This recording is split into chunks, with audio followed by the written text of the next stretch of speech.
presentation of Fox Sports. We are Baltimore. We are Ohio.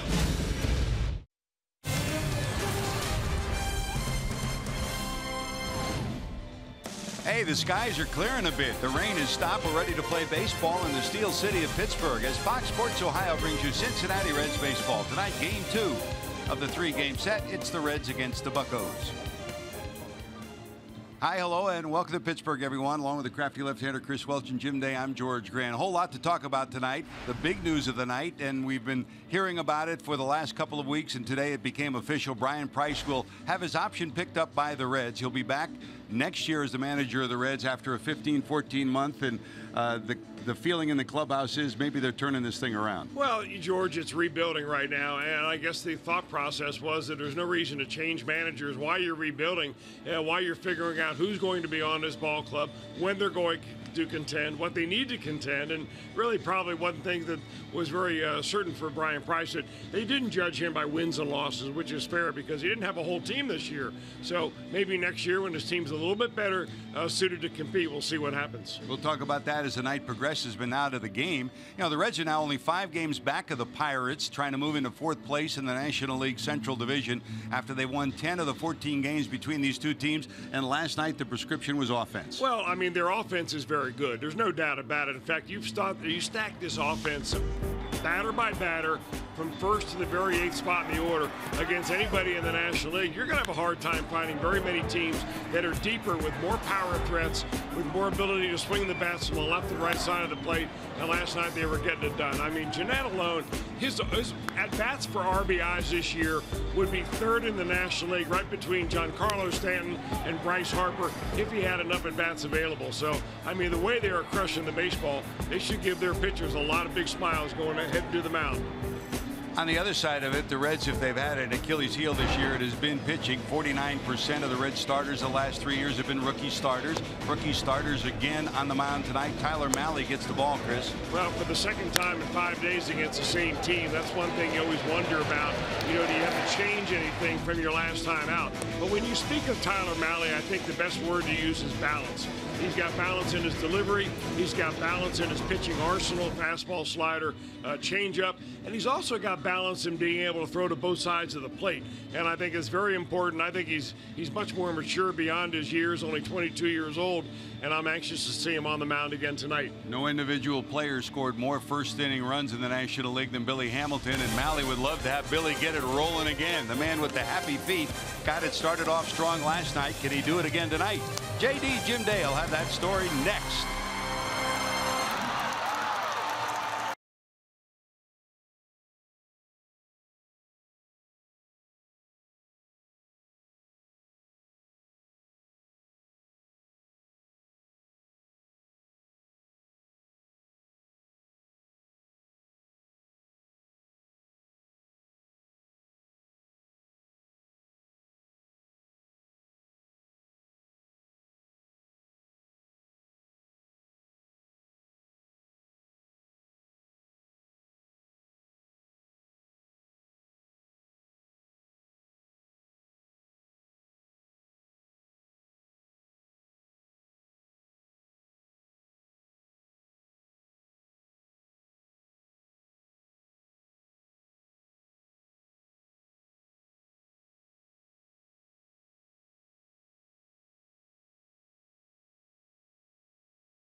falling at PNC Park, but we are on time for a start here in Game 2 of a 3-game set. And the Reds hope they start just like they did last night and the way they've done many times this year.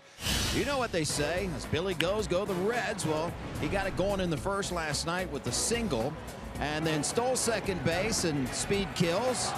It creates errors.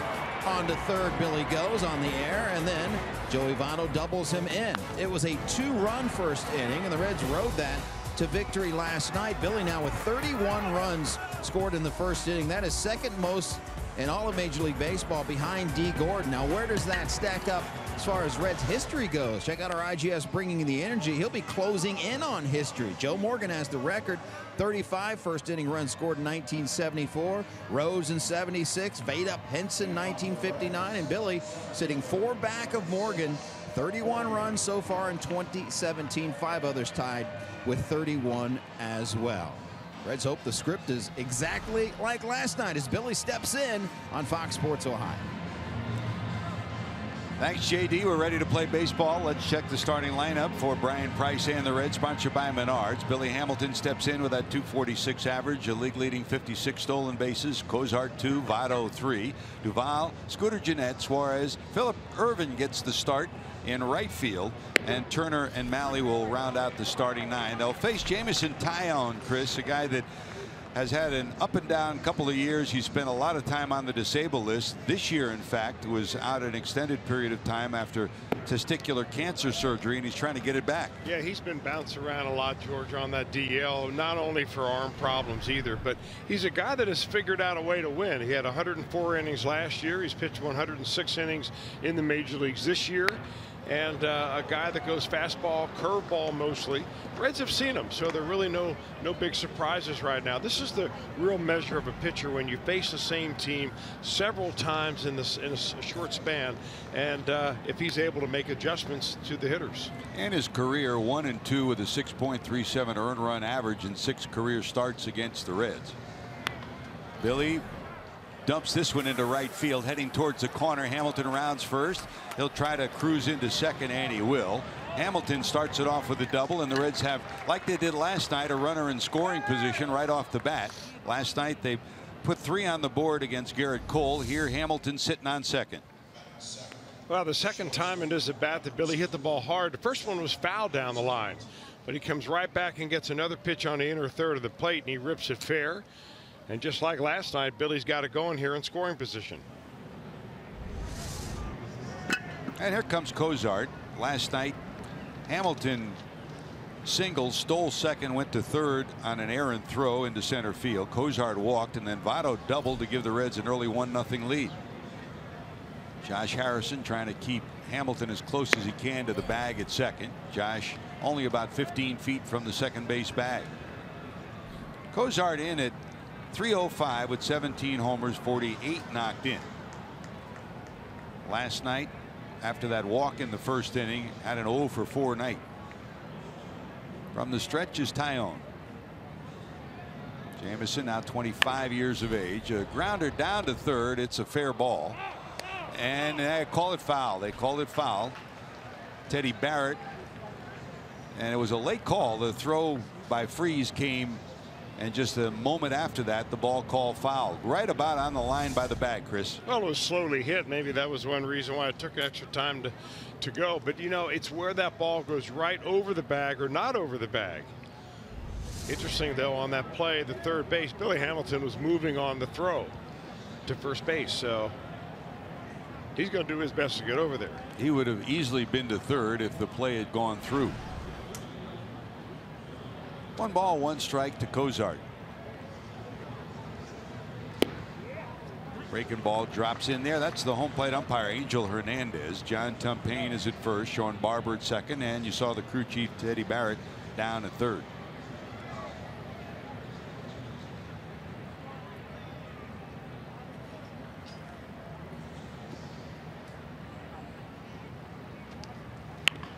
Another one down to third, but foul. Past the third base coach for the Reds, as usual, Billy Hatcher in the box. And down at first, Freddie Benavides manning the coaching lines for Cincinnati. As the Reds try to win their 11th against the Pirates this year, they're 10-4 coming in. 6-1 here at PNC Park. Tyone, long stretch, long pier into the catcher. That's another one hit foul down the third base line. And Billy Hatcher turns around and looks. Both of them skidded past him about a foot by his right leg. Dangerous spot. Here's your 4 defensive alignment for the Buccos. You saw Freeze down at third in the outfield. Marte, McCutchen, and Luplow, the rookies, out in right field. Freeze, Mercer, Josh Hamilton, Josh Bell on the right side. And Diaz behind the plate catching Tyone.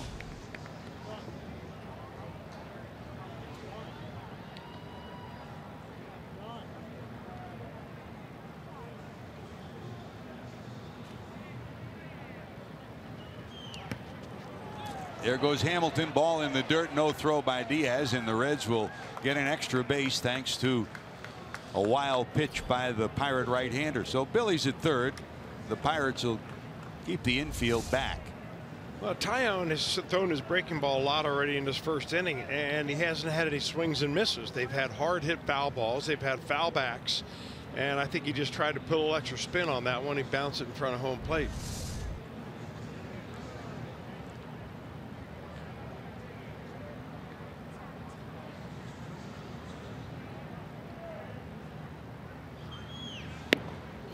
On the inside corner, Cozart not liking the call one bit. Said you got, oh my gosh, says Cozart, and there's out number 1. A call strike 3, strikeout number 1.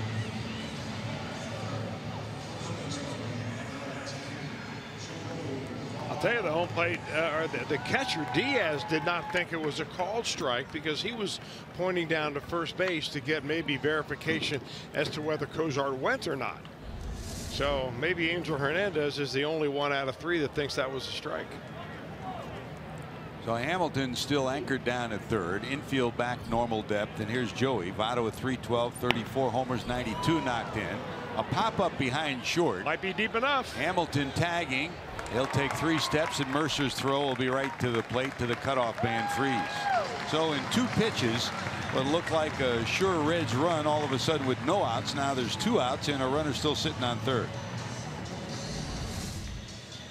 Well, 2 things extremely surprising about this at bat. Number 1, that Joey Votto is going to go up there and hack at the first pitch. And number 2, that he actually hits a pop up in the infield.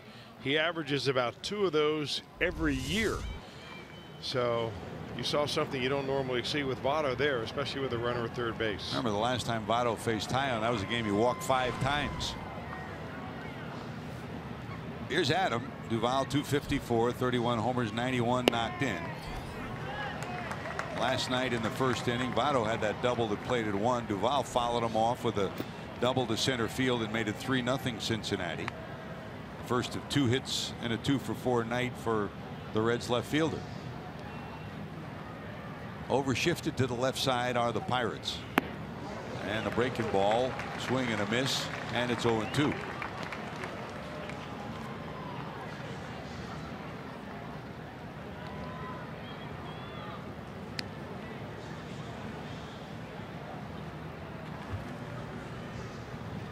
Last night, Garrett Cole did not have first inning command of his fastball, got him into trouble.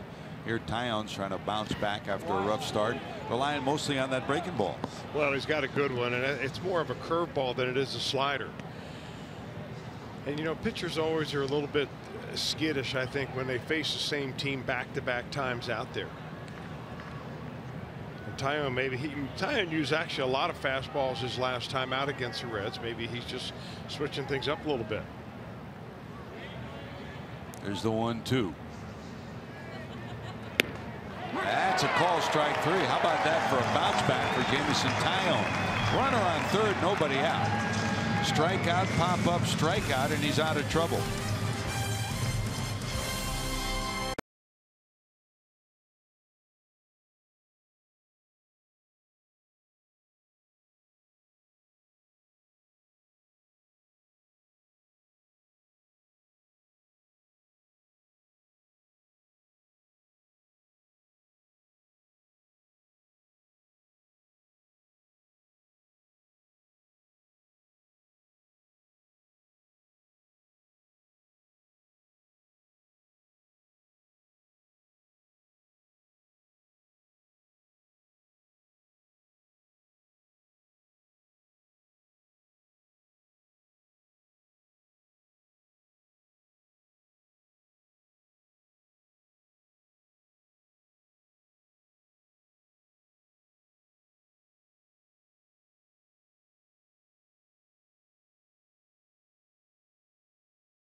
Efficient, yeah, absolutely. I think nerves kind of had something to do with that. I was a little wild. And 4 walks is kind of abnormal for me. But no, just be more efficient and pound the strike zone a little more. Uncommon poise for this young man who on September the 29th will turn 23, Chris. Tyler Mahle gets the baseball. The numbers weren't that impressive, but his presence is pretty impressive, isn't it? Well, his numbers in the minor leagues this year were mighty impressive, whether it was in Double-A where he really dominated or in Triple-A where he really kind of took that Triple-A challenge and took care of it. But what you like about him is his fastball. Not only the speed of his fastball, but the deception and the command that he has, and everything comes off that #1 pitch. Breaking ball misses, 2 balls, no strikes to Josh Harrison, who leads it off for the Buccos. Harrison at 273, 16 homers, 47 knocked in. He's been the most often used leadoff hitter for the Pirates, and for Josh, the Cincinnati native, always a spark plug every place he's been. In fact, when Jim Leland was here yesterday and talking with him this year, he said he was, even though he did not play a lot in the World Baseball Classic, he said he was one of the keys to our ball club. The energy that he brought to the park every night as the USA won the WBC championship, and that's the same kind of electricity he brings to the Buccos lineup and to their clubhouse every night. Well, he's clutch. He's full of energy. He loves to play. It's you know, you can catch that kind of fever being around him. High fly ball to right. Irvin back at the edge of the warning track. Under it, got it. Interested in what the rest of the Pirates lineup looks like? Well, Menard sponsors it, and here's a look for you. Harrison leads it off. Starling Marte bats second off his 80-game suspension for PED usage. Mired at 253 since he came back. McCutchen at 277. He had a red-hot 2 months and hit 222 in August. Josh Bell's had a Rookie of the Year kind of year. Power as a switch hitter. Freese, Diaz, Luplow, Mercer, Taillon, the rest of the lineup, sponsored by Menards. Marte with 4 homers and 19 knocked in. Last night had a couple of walks, 0 for 2.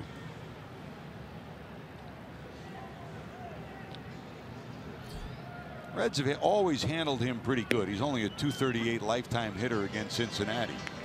But boy, Chris, over the years, in his customary left field spot, he's come up with some unbelievable and at times game-saving defensive plays against the Reds. Well, he's incredibly athletically talented.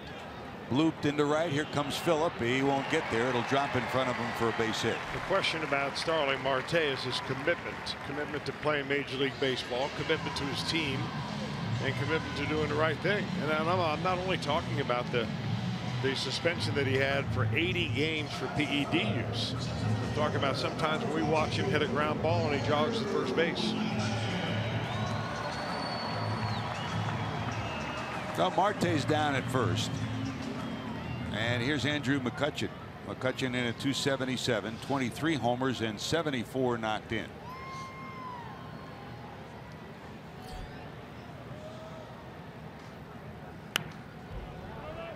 Fouled off for strike 1. Andrew, a subpar year last year, started off slowly this year at 220. And then finally, after trying a number of different approaches, went to hitting coach Jeff Branson, the former Red, and said, what do you got for me? I don't know what I'm doing. And after a week of intense work, there's Brano, the former Red. What a teammate he was, and an outstanding young aspiring hitting coach. McCutchen turned things around and had a great 2 months. In fact, if you add it up for the last 3 months, is hitting .320 since .524. And that's with a .222 month of August.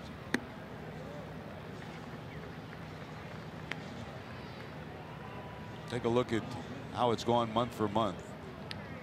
April through May, .223, .367 in June through July, and then .222 in August, and .223 if you include the first 2 days of the month of September.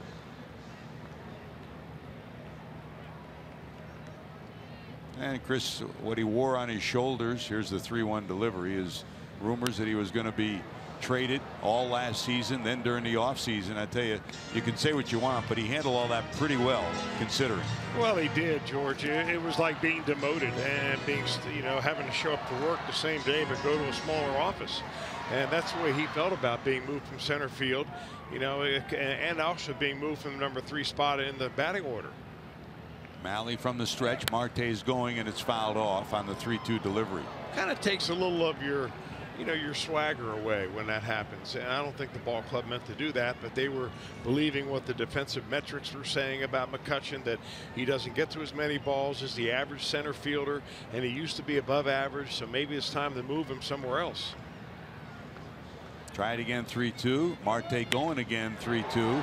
Fly ball to left. Duvall over, got it. And retreating to first will be Marte. Josh Bell comes to the plate, gives us a chance to check your Ford defensive alignment. The Reds, 3rd in the league defensively. They've committed only 64 errors. Compare that to 90 miscues by the Pirates. Duvall, Hamilton, Irvin, the Reds 35 assists in the outfield. Duvall leads all outfielders. Suarez, Cozart, Scooter, Gennett, Votto across the infield, and Turner back behind the plate with Tucker Barnhart, as we talked about last night, celebrating the birth, he and Sierra, of their son Tatum. He could be back as early as tomorrow, but certainly will be back on Monday against Milwaukee. No doubt, though, back at home, locked into Fox, Ohio tonight. Locked into checking out Tatum. Goes fast, though, doesn't it, Chris? Yes, it does. From one moment you're taking them home from the hospital, the next moment they're getting married or they're having their own kids, and it's a long ride for Sierra and for Tucker, but they're going to be great parents. Josh Bell, 1 ball, 2 strikes. What a year he's had. 262, 23 homers, 78 knocked in. If it wasn't for Bellinger, he'd be the odds-on favorite for Rookie of the Year. And the 23 homers for a switch hitter, that's within reach of the all-time record of 27 set by Eddie Murray and Tony Clark, tied by those two. Missing down and away for a rookie. Talk about rookie presence. Tyler Mahle, making his 2nd major league start, has shown, just like Castillo last night, uncommon presence. Here's another 3-2 pitch. It's dribbled in front of the plate. Mahle scoops it up. Got it, and that'll do it. So a base hit, no harm. Each team gets a hit, no runs. Gennett, Suarez, Irvin due up.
Lines brought to you by Elk & Elk, serious lawyers for serious injuries. Reds have been serious here in Pittsburgh. A 6-1 record this year, and overall the last 2 years 9-1. Their best winning stretches at Pittsburgh in 3 different ballparks. 56, 57, 79 through 82, 13-1, and now 9-1. Pretty good numbers that they put on the board here. Overall, they won 10 of the 14 between these two teams.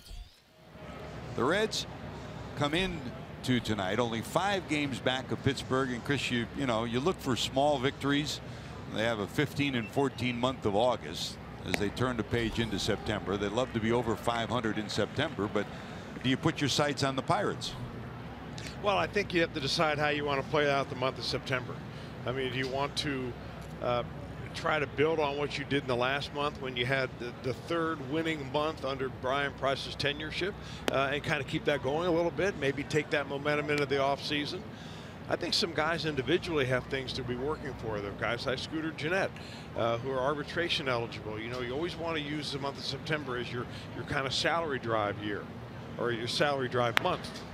And he continues it right there. Man, 3 for 4 last night. He bangs a single into center, and the Reds for the 2nd straight inning have the leadoff hitter on. Chris, we talked about this earlier. You talk about at-bat to RBI ratio. He's had that kind of a year, a career year. It's really amazing, too, because when the Reds picked him up, it was only going to be used as a guy off the bench, maybe a fit in every once in a while. You know, when the Reds face a tough right-hander, you put another left-handed bat in there. But Gennett played so well, and he was so dramatic with his offense that you know, you couldn't keep him out of the lineup. So, you know, their uber prospect, Jose Peraza, is now sitting the bench, and Gennett's taken over. I think that's a pretty big development. Here's Suarez. 24 homers, 73 knocked in. Eugenio had a rough start last night, 0 for 2, and then finished with 2 great at bats, a sacrifice fly that plated the 5th run and a single that knocked in the 6th run.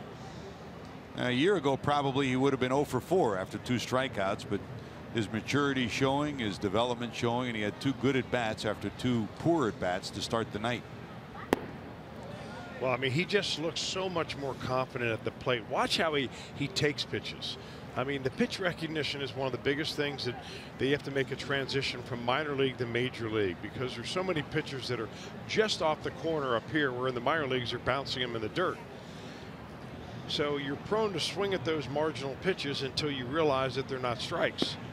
And a pitch exactly like that's what I'm talking about. That, I mean, it looked really good almost all the way in, but he recognized the spin, saw it was going to break out of the zone, and laid off of it. And every one he lays off, the count gets better and better, and you get one that you can handle. 2 balls, 1 strike to the Reds' 3rd baseman. Short lead down at first for Scooter Gennett. Philip Irvin on deck for Cincinnati. Tyone from the stretch, bounced through the middle. Mercer will flag it down. They'll get one at second, and that's all they'll get. Good job by Josh Harrison, who was also going to the hole. When he saw Mercer would get there, he just did get back to the second base bag. Well, these guys have worked next to each other a lot, so they kind of read each other's minds. Harrison took 1 step towards the outfield and then right to the bag, and you get the tag out, or the force out. The Pirates, of course, let Walker go to make room for Harrison every day at second base, and this double play combo really played together through the minor leagues up through the system, and now they're doing it at the major league level. Pirates with 132 double plays, with the 2 of them anchored most of the time at second and short. Pretty good double play combo. Neil Walker, of course, on to New York, and now in the middle of a pennant race with Milwaukee, just like the Reds. Jay Bruce on to New York, and then in the middle of a pennant race with the Cleveland Indians.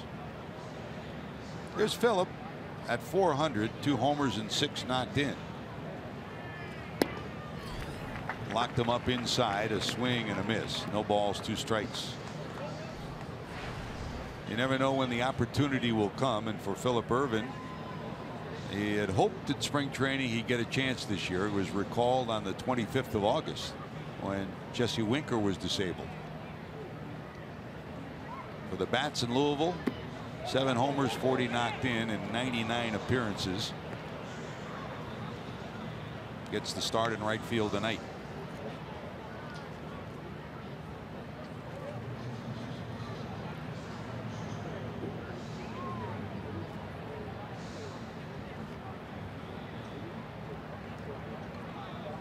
Suarez inches off the bag at first. Tyone to the stretch. Short lead for the Reds' third baseman. Not going. Breaking ball misses up high. I'll tell you, Tyone's breaking ball seems to be flatter this year than it was last year. I mean, it was a curveball that really propelled him to the major leagues. He's got a good fastball too, former #1 pick. But he seems to be dropping his arm just slightly on it, kind of moving across the zone rather than down.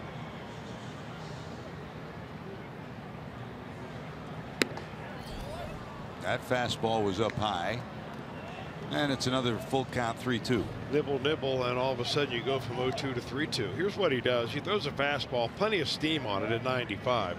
Curveball's a good speed. That would come under the category of a hard curve, almost a slurve kind of a curveball, and a changeup that he really doesn't throw much at all. 3-2, Suarez going. High pop up into right center field. Who'll take charge? McCutchen will. Got it. And there's your second out of the inning. So Irvin retired, and here comes Stuart Turner. A light mist falling here at PNC Park. So as the evening progresses, and the reports indicate that it should be this way most of the night, but they think we should be able to play through it. But it certainly will affect the game. Any ground ball into the outfield on a throw to the plate, the ball will be a little slick, so outfielders will have to watch their footwork and their throws. And for the second straight night, that wind's blowing in from center field. The Reds could have had 2 home runs last night in the first inning. The wind knocked both of them down to the wall on a double by Votto and a double by Duvall.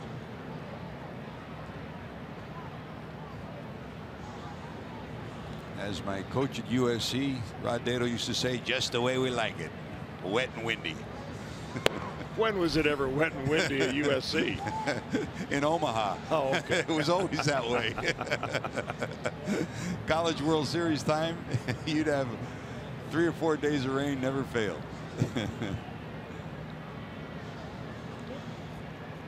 1 ball, 1 strike. You didn't have too much of that down in Florida, though, did you, for No. Robin Roberts? You had humidity. It was like yeah, wet. humidity all the time.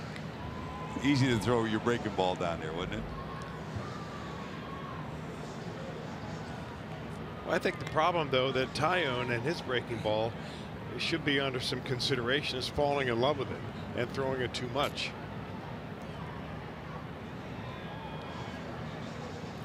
One ball, 2 strikes. In the dirt.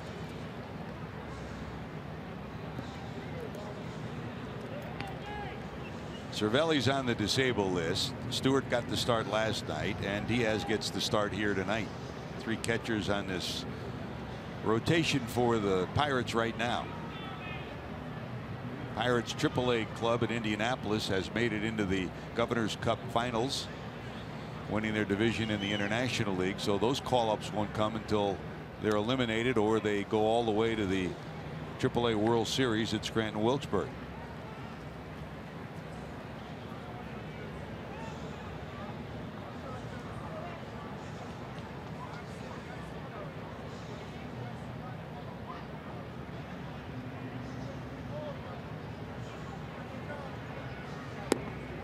And another 3-2 count.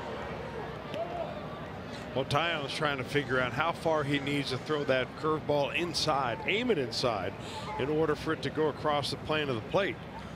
I think that the home plate umpire is getting a few words from the catcher, Elian Diaz, on that. It looks like they had a little conversation going on. Angel Hernandez, no stranger to that. Here's the 3-2, runner going. Slow hopper down to short, gobbled up by Mercer, and they'll get the final out of the inning. So the Reds, for the second straight inning, get the leadoff hitter on. Nothing to show for it. Scoreless to the bottom of 2.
let's get to know Stuart Turner. 2013 Johnny Bench Award winner, is the best NCAA catcher in his only season at Ole Miss. 374 average, 5 home runs, 51 RBIs throughout more than half of the runners. First team All-SEC, All-American, and Gold Glove winner before being drafted by the Twins in the 3rd round. And then the Reds got him in the Rule 5 draft and thought so much of him. They've kept him on the roster all season long with that goal to get to September, and they've reached that goal. Highly of him as a player, highly of him and his contributions in the clubhouse too. In fact, Chris, two guys who are right on the money. Wayne Kriske, the former Reds general manager, then of course he was in Minnesota before coming to Cincinnati, back to Minnesota. When the Reds got Turner, he said, boy, you got a good one. Everybody in our organization loves him. And Dick Williams, Brian Price had hoped to find a way to keep him on the roster all year long. They were able to do that. So Wayne Kriske had it nailed right. And the other side of it, Jack McKeon. Jack McKeon was the guy when the Reds traded for Luis Castillo, said he's the best pitcher you got. If you put him in AAA and let him start, by the time you get to August, he'll be in your rotation. And Trader Jack was right, wasn't he? Well, he's usually pretty right, George. Yep. Over the long haul, he certainly is. The situation with Turner is kind of interesting, though, because the Reds will have already Barnhart coming back next year, and of course they'll have also the other catchers on the disabled list right now. Devin Mesoraco. And Mesoraco coming back. So, I thought that they kind of hamstrung themselves this year from a roster standpoint, having 3 catchers. And I think that Brian Price echoed those sentiments. So next year, you're really not sure what's going to happen. Although the Reds would be able to, if they needed to send Stuart Turner down the minor leagues, and he could, play every day down there and mature a little bit, and then always have him ready to be called up here. That's really the life of a Rule 5 draftee. Sometimes you spend 1 year in the big leagues, and then following year you're in the minor leagues. I think certainly that's the plan, to have him catch on an everyday basis next year and get some innings in and some at bats. I mean, when you add up this year for Turner and the numbers, I mean, very seldom had a chance to play, and very seldom had a chance to get any at bats. He comes into tonight all told with only 62 at bats for a season, and he's been on the roster almost all year long. Broken bat down to 3rd. Suarez has it, and Diaz is retired, 2 away. We were talking with that play by Scooter Gennett, a lot more difficult than it looked on the wet grass that Scooter made. Nice grab, spun around on the wet grass and made a perfect throw to Vados.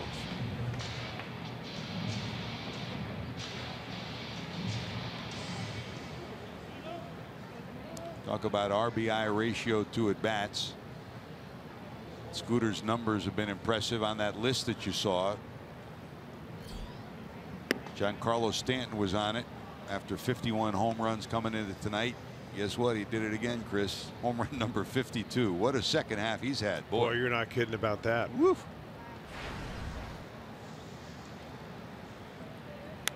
Miami leading Philadelphia 3-0.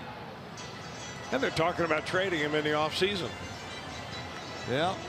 Once the sale goes through, and it probably won't be finalized till after the season is over at the owners meeting. I mean, all the paperwork is in as Luplow steps in. Luplow recalled Monday from AAA Indianapolis and had a pinch hit appearance, flied out last night. That's wide. Luplow started the year at AA, had 16 home runs there, and was an all-star in the Eastern League, and overall hit over 300 between AA and AAA.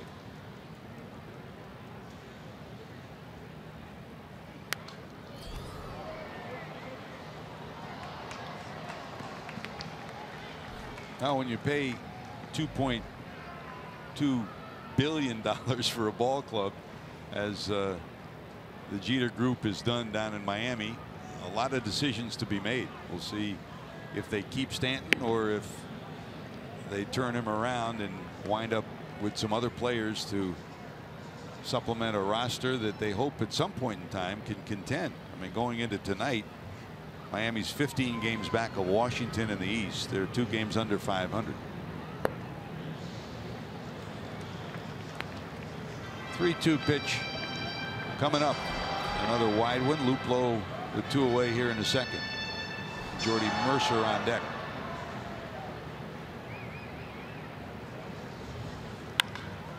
Hit hard. Cozart from his back. Is he okay? That's the most important thing. He appears to be all right. That quad muscle, he gets up kind of gingerly.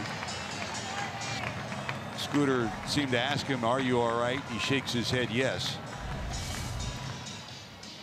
Well, it was hit hard, and Luplow thinks he's got a base hit right through the middle, but there's Cozart, as he oftentimes is. He just couldn't figure out a way to get back up on his feet fast enough. So it goes a base hit, and for Luplow, that'll be his first major league hit. And Cozart waves to the bench, "I'm all right." Every time he goes down after the quad muscle difficulties this year, you keep your fingers crossed. He said the leg feels better than it's felt. It probably won't be 100% till the season is over. I don't know whether it was the quad muscle or more the slick grass as he tried to plant that left foot heading towards the second base bag. But in Luplow's history, it'll go down as a bullet into center field for a base hit. Number 1 for Jordan. Puts a smile on your face, huh? Mercer at 257, a career high, tying 12 home runs for him.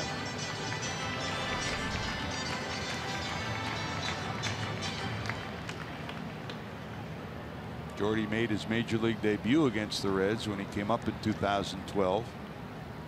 Got his first hit, in fact, against Johnny Cueto, second game against the Reds in that series in the early part of the 2012 season.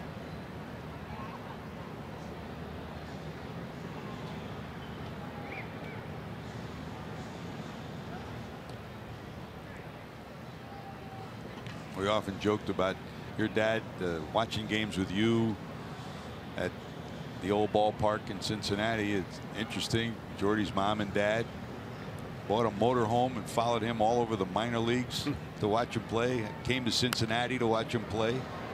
It's a way to do it. You save on hotel rooms. Well, you know, if you're fortunate enough to be able to follow your son all the way to the major leagues, boy, what a payoff that is. But if you're fortunate enough to be able to take the time off of work and be able to do that even throughout the minor leagues, that's a special thing as well. 1 ball, 2 strikes to Mercer. Runner going, and let's see if they credit him with a stolen base. He was moving off the bag, didn't completely break into a trot until the ball hit the dirt.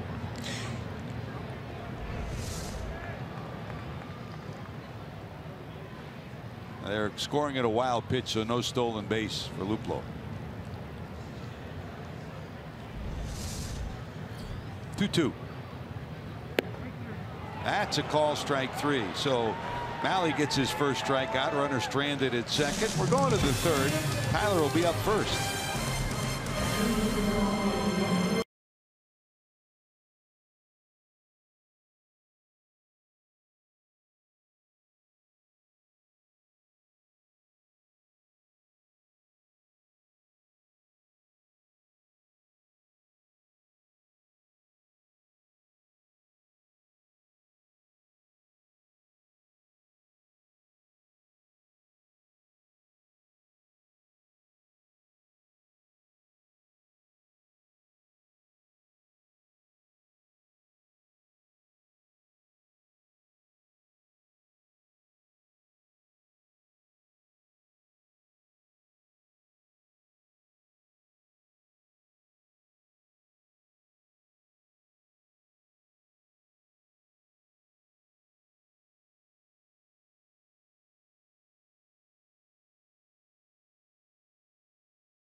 Sports Ohio being brought to you by Chevy. Check out our award-winning lineup only at your Tri-State Chevy dealer. And by Skyline Chili. Feeling good? Hey, it's Skyline time. Great to have you with us here at PNC Park at Pittsburgh. George Grand, Chris Welch, Jim Day. Reds in the Buccos for the second of 3 games. Reds trying to continue a dominant season against the Pirates. Here's Tyler Mahle up. In addition to his major league debut, also came up with a base hit. So he steps in with a .500 average. Remember this one, Chris? Just like Luplow, an infield hit. But he'll take it, huh? And he rips that one foul. Count.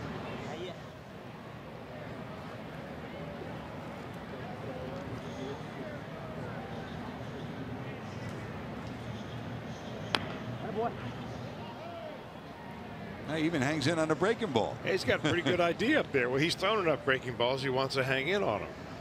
He was drafted in 2013, Mahle, where Mahle was, and that was the year that the Reds also drafted Phillip Ervin in the first round, and then Michael Lorenzen was their second pick in the first round. Hustling down the line, shovel to Tyone, and there's your first out of the 3rd inning.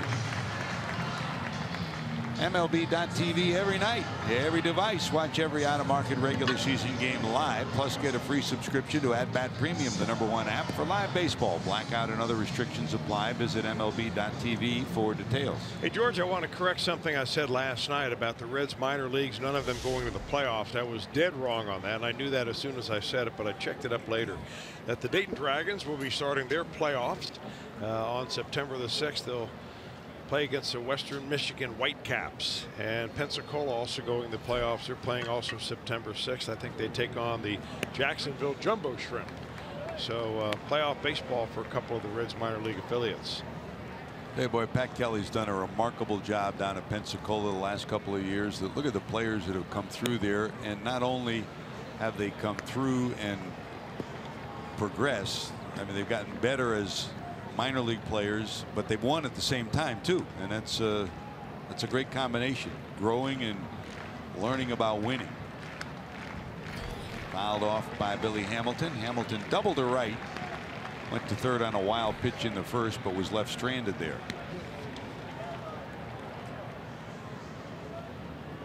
And if you talk to Luis Castillo, he'll tell you Danny Darwin instrumental in his growth as a pitcher. Darwin, the pitching coach there. That was a smart pitcher. I mean, Danny was something else. When he took them on, he was all business, knew what he was doing.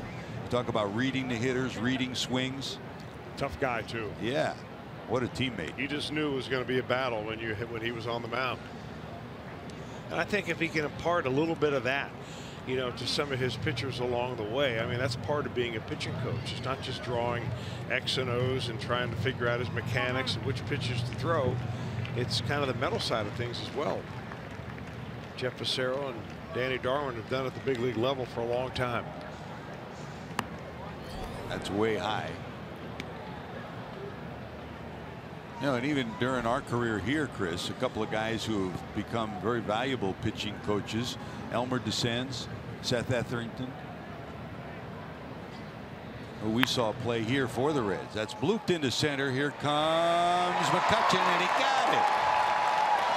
Outstanding play by Andrew McCutchen on the wet grass. He picks it off the top of the blades of grass and robs Hamilton of a hit. Well, he got a little bit of a staggered jump right there, but boy, did he ever come on strong. The ball hung up there just enough time to get him. Kind of like slip and slide night on this wet turf. Thank you very much, says Tyone. That's important at any time, but to keep Hamilton off the base is even more important. Here's Cozart, struck out looking in the 1st.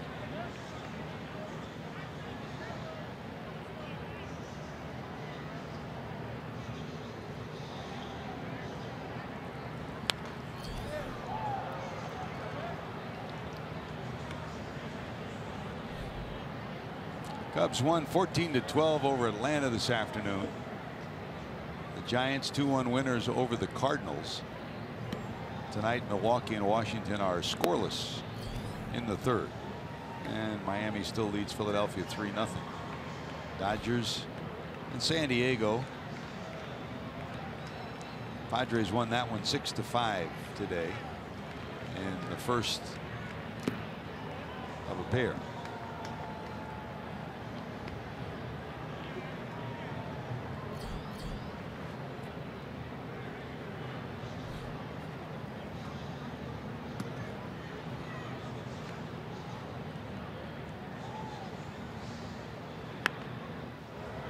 Nub down to second. Josh Harrison has it, and that'll do it. 1-2-3 for Jameson Taillon. Still scoreless going to the bottom of 3.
Commitment to providing hope and new happy memories to the children of our fallen heroes while on active duty since 9/11. By bringing children together from all over the world, Snowball Express provides an annual life-changing event to make each child feel special as we remember the lives of their parents. Visit foxsportssupports.com to learn how you can help.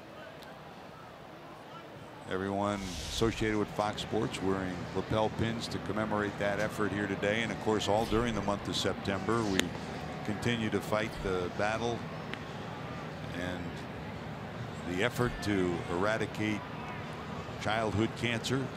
September is Childhood Cancer Awareness Month.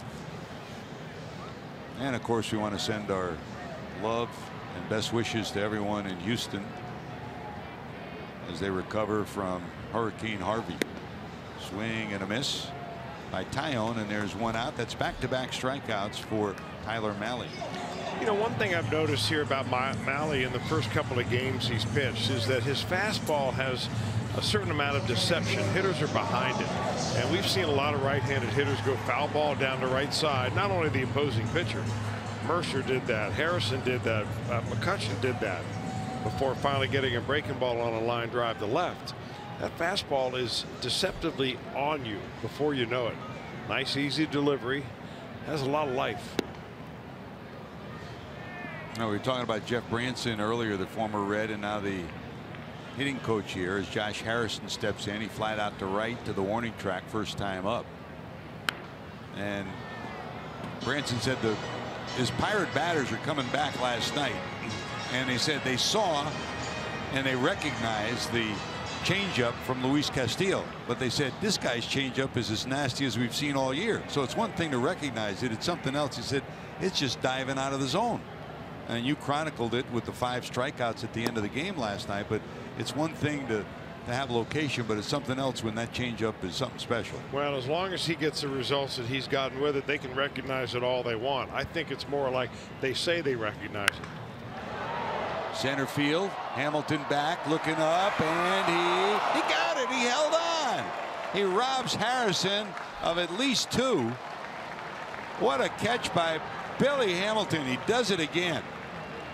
Man, oh man. Well, this ball is really tagged by Josh Harrison. He's thinking extra bases, and most every outfielder in the league is going to give you extra bases except Billy Hamilton. Paying the price on the warning track and skids into the wall. But Hamilton takes 2, maybe 3 away from Josh Harrison. And just like Tyone said thank you to McCutchen, Tyone says thank you to center fielder.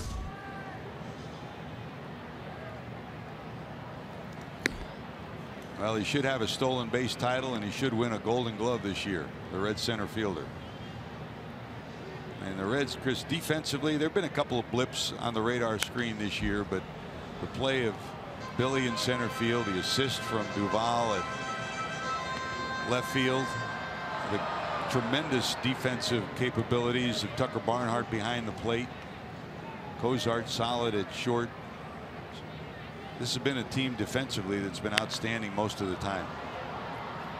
Hopped into right. Who's going to take charge? Phillip Ervin calls off Scooter, and there it is. Thanks to Billy Hamilton, a 1-2-3 for Malley.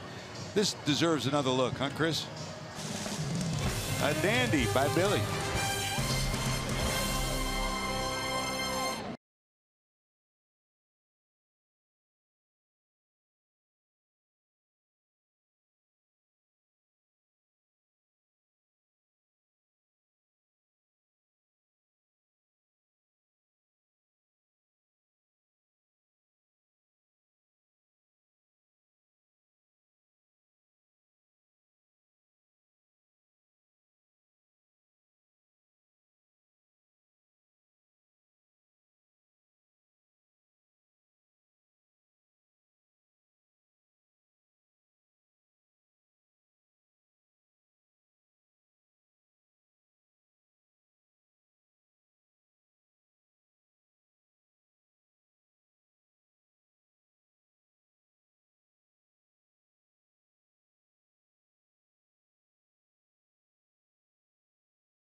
One to look forward to the Miller Time moment later tonight, sponsored by Miller Lite.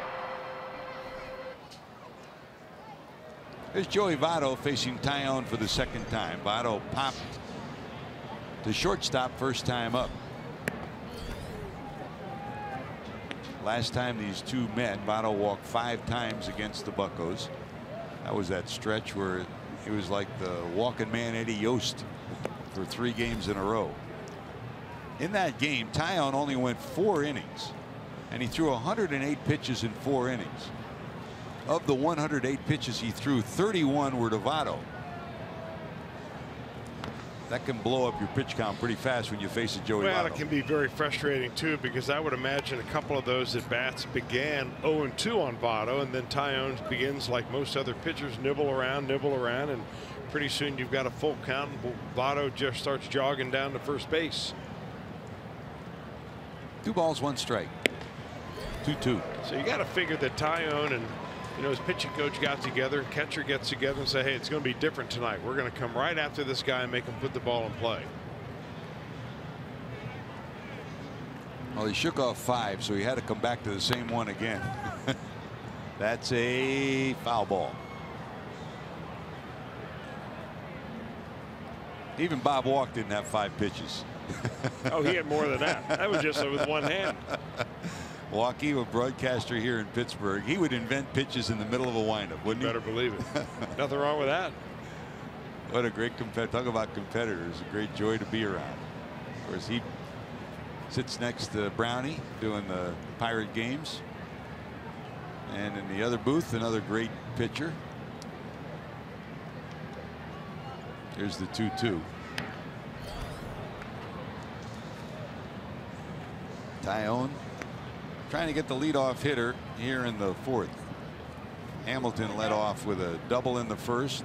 Scooter led off with a single in the 2nd. Tyone had a 1-2-3 third, and we're in the 4th.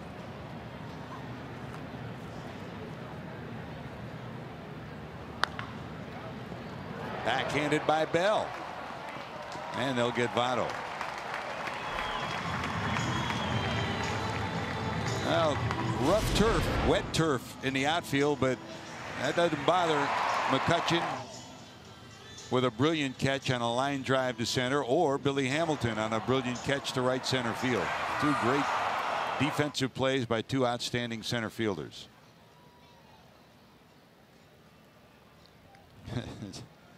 Josh Harrison got pilfered with that one.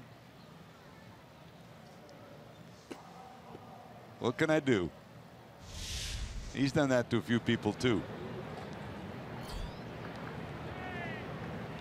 There's Duvall, struck out looking first time up. Best center fielder that played behind you, Chris?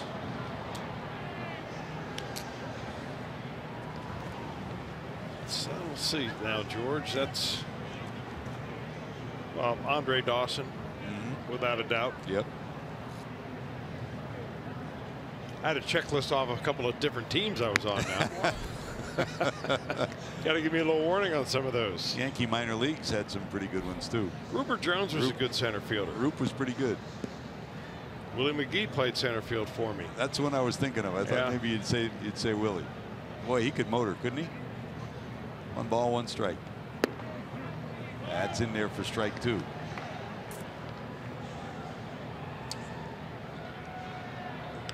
Remember so many things about the Hawk, Andre Dawson, as Taillon delivers to Duvall with 1 out here in the 4th. Down to 3rd, but foul. And Dick Moss was his agent when he left Montreal, was a free agent, and that was part of the start of all the collusion. And he went into Dallas Green and put a contract on Dallas's desk in Chicago saying, you fill it in. He wants to play for you. Finally, they made a deal. He became an MVP in Chicago with the Cubs. Boy, he turned around the culture there. Fastball up and misses. And I remember going in to see him when I went to Chicago early one day. Actually, I went in to see Yosh Kawani. Remember the clubhouse guy there, and I didn't think anybody'd be in the clubhouse. This is it's a day game, and it's 10 o'clock in the morning. Down to 3rd. Tricky hop. Freeze has it. 2 away. And here's Andre Dawson getting his knees worked on. Not one knee, both knees. And he had to do that every day after having those knees torn up in Montreal. You played on that turf in Montreal. It was maybe the worst turf ever. And he played every day. And I'll tell you, George, he iced his knees every night. And if he was not tired before he went to sleep, he'd do push-ups until he made himself tired enough. Guy was just amazing. So dedicated. And what a good teammate. I still remember his Hall of Fame speech when he was inducted, and he said, I have a message for all of you young ball players. Love the game, and the game will love you back. What a great line from a Hall of Fame player. Well, the Reds threatened in the first 2 innings. Since then, Taillon has retired 9 in a row as he faces Scooter, who got the last hit off him. Look out. 0-2. I mean, his numbers were immense, and he is a Hall of Famer, but imagine if the knees had stayed healthy. You know, you say the same thing for Tony Oliva or Mickey Mantle. With back in those days, he didn't have arthroscopic surgery. He just kept getting hurt and kept playing. Oliva is one guy that certainly belongs in the Hall of Fame, who had his career shortened by knee injuries. No balls, 2 strikes to Scooter. 3 for 4 last night, and a base hit his first time up today.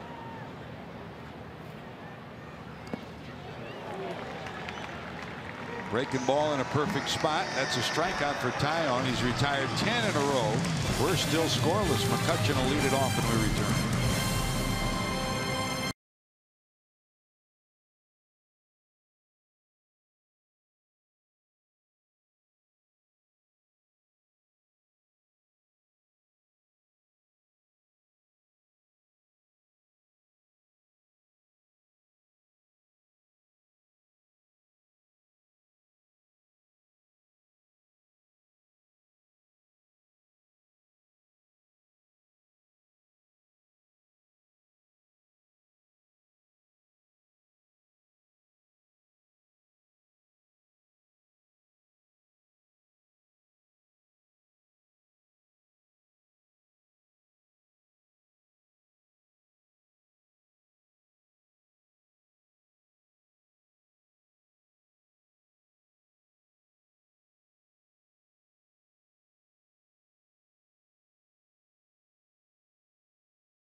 Lucky winners will enjoy breakfast with the team, VIP treatment, airfare, hotel accommodations, and more. Raffle tickets are just $100, and the best part, all proceeds benefit the Reds Community Fund and everything they're doing around the community.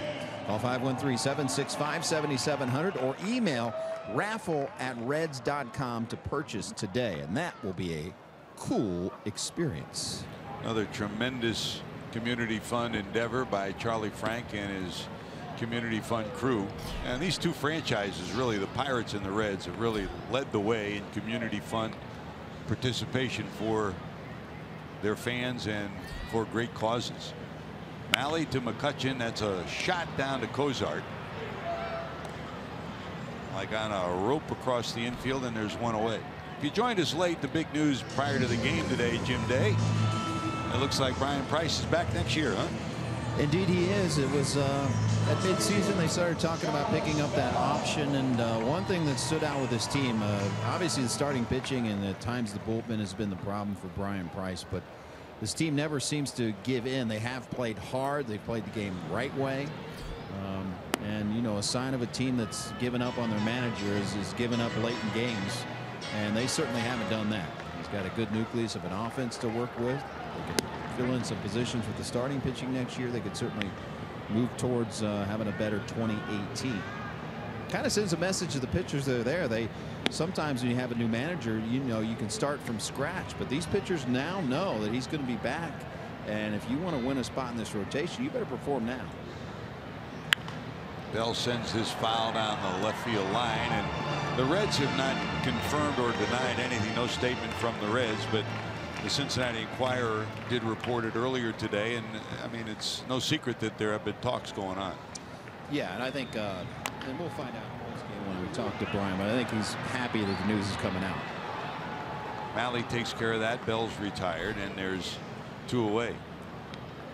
You know, Chris, there are 2 sides of it. Number one, you can't blame a manager for a team in 3 years that has had 49% of their starts by rookies to hold them accountable to a record when you start that many rookies. And the other side of it is, as JD just said, the team could quit.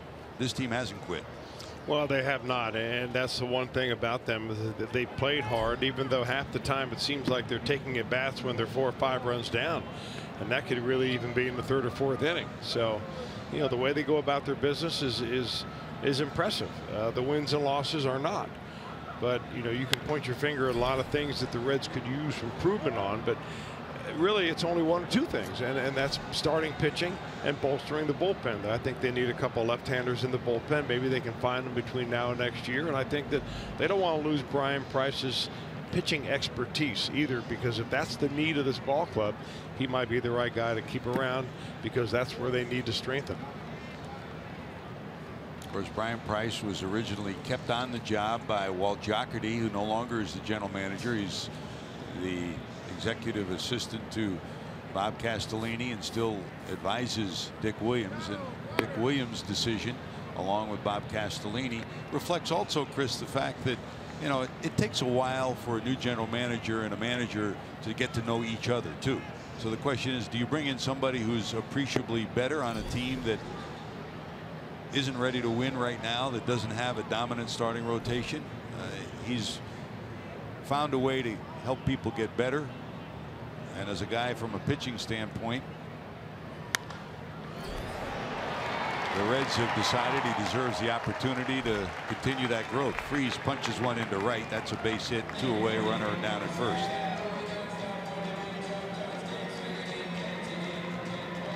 Really not a lot of hard hit balls off of the pitches that Malley has thrown up there so far tonight. That's Camara Barti, the first base coach for the Pirates, down with Freese at third in the third base box for the Pirates tonight. Joey Cora, veteran, outstanding infielder, and on the coaching lines for Clint Hurdle. There's Diaz, who bounced to short first time up.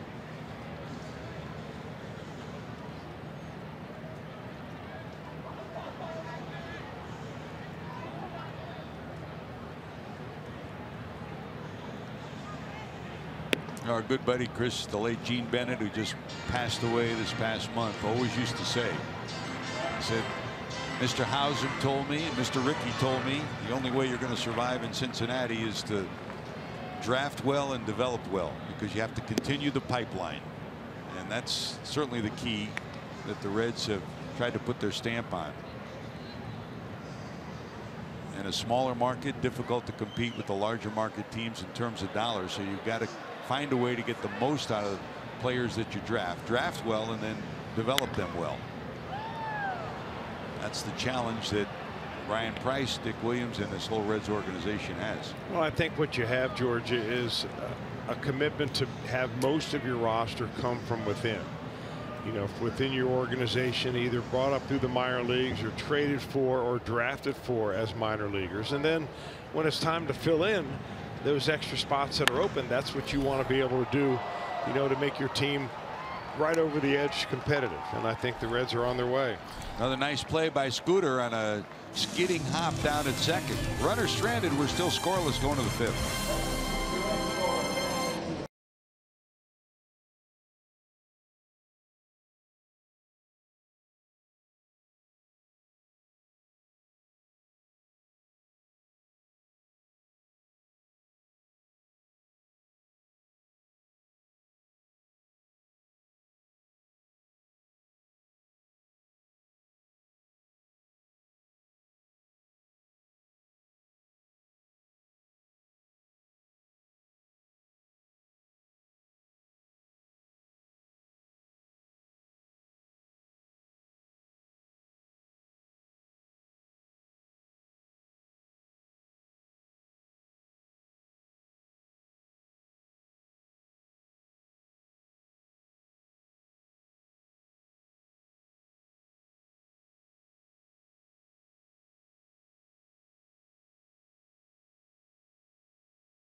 Being brought to you by Cincinnati Children's.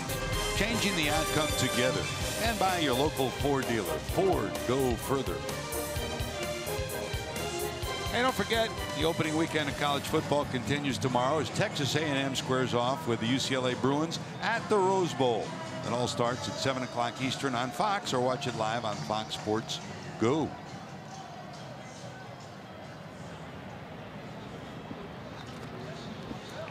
Big opening week of college football. The Ohio State Buckeyes had a great start night before last, winning 49-21 over Indiana. How are you doing tonight, Chris? Hanging right in there, George. It looks like that Kentucky took care of business as they needed to.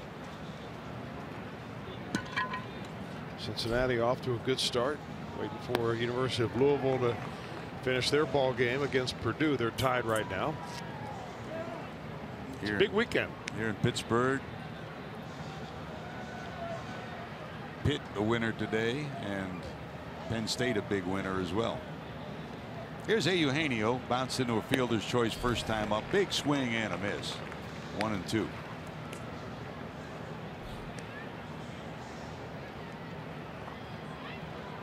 Now that it becomes official, Chris, that Brian Price is coming back, what it does is tell everybody on this ball club, not just the pitchers, but everybody else, that you're not just playing. You mentioned Scooter and his situation. You're playing for your manager for next year too. There's not a question mark any longer.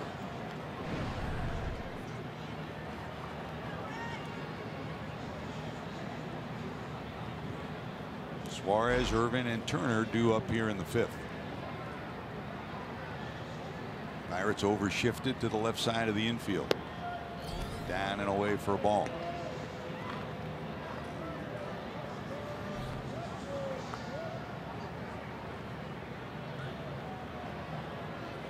There's the assistant pitching coach.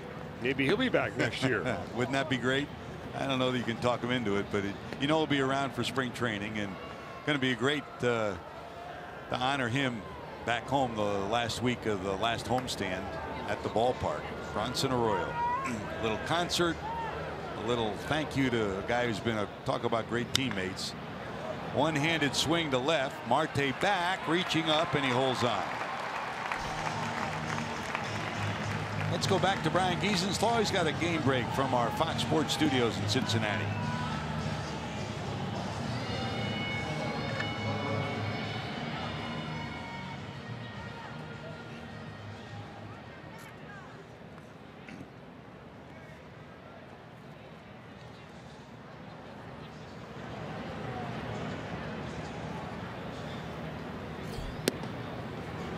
Thanks, Gies, and Brian Giesenslaw and Doug Flynn will be by with the post-game story on Reds Live post-game after we wrap this one up. Hopefully it'll be another smiling scoreboard that the guys will be able to wrap up for you.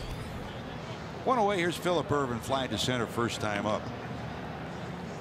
So with the Cubs win today 14-12 over Atlanta and the Cardinal loss, that means the Cardinals right now are 7 games back in the Central. In the wild card hunt,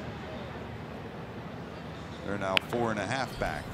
Pirates coming into today are 9.5 back in the wild card, and their chances in the Central very slim, 11.5 back. The Reds only 5 back of Pittsburgh, and if there's a goal for Brian Price, it's another above 500 month of September and find a way to pass the Buccos for 4th place. High fly ball into short center. Who's going to get there? McCutchen will. 2 away.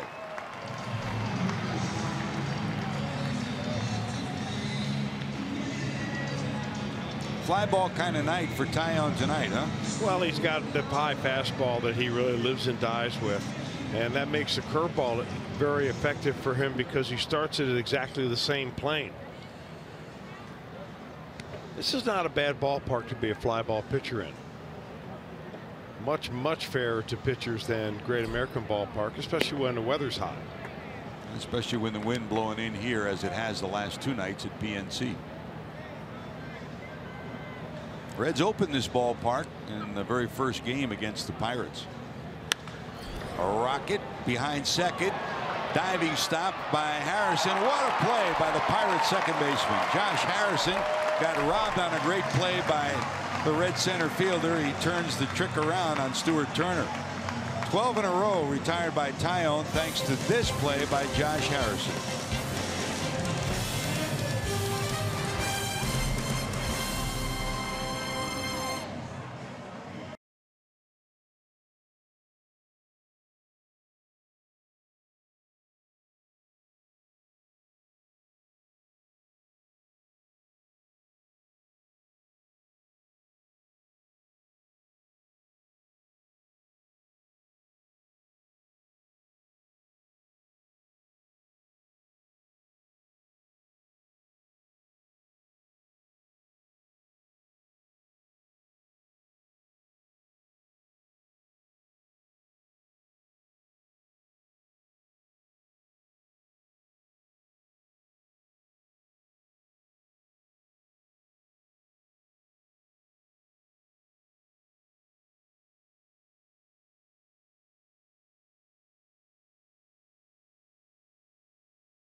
T-Mobile. Cody Bellinger, what a year. Hit his 35th homer this season. That ties Mike Piazza's Dodgers rookie record. Joey Gallo tied for the American League lead with 37 home runs, only 7 in his career prior to this season. You said it, Chris, sometimes it takes a young player a while to get it together. And how about Victor Martinez? He's now out indefinitely and will undergo surgery to address a recurring heartbeat issue, and we send our best to Victor.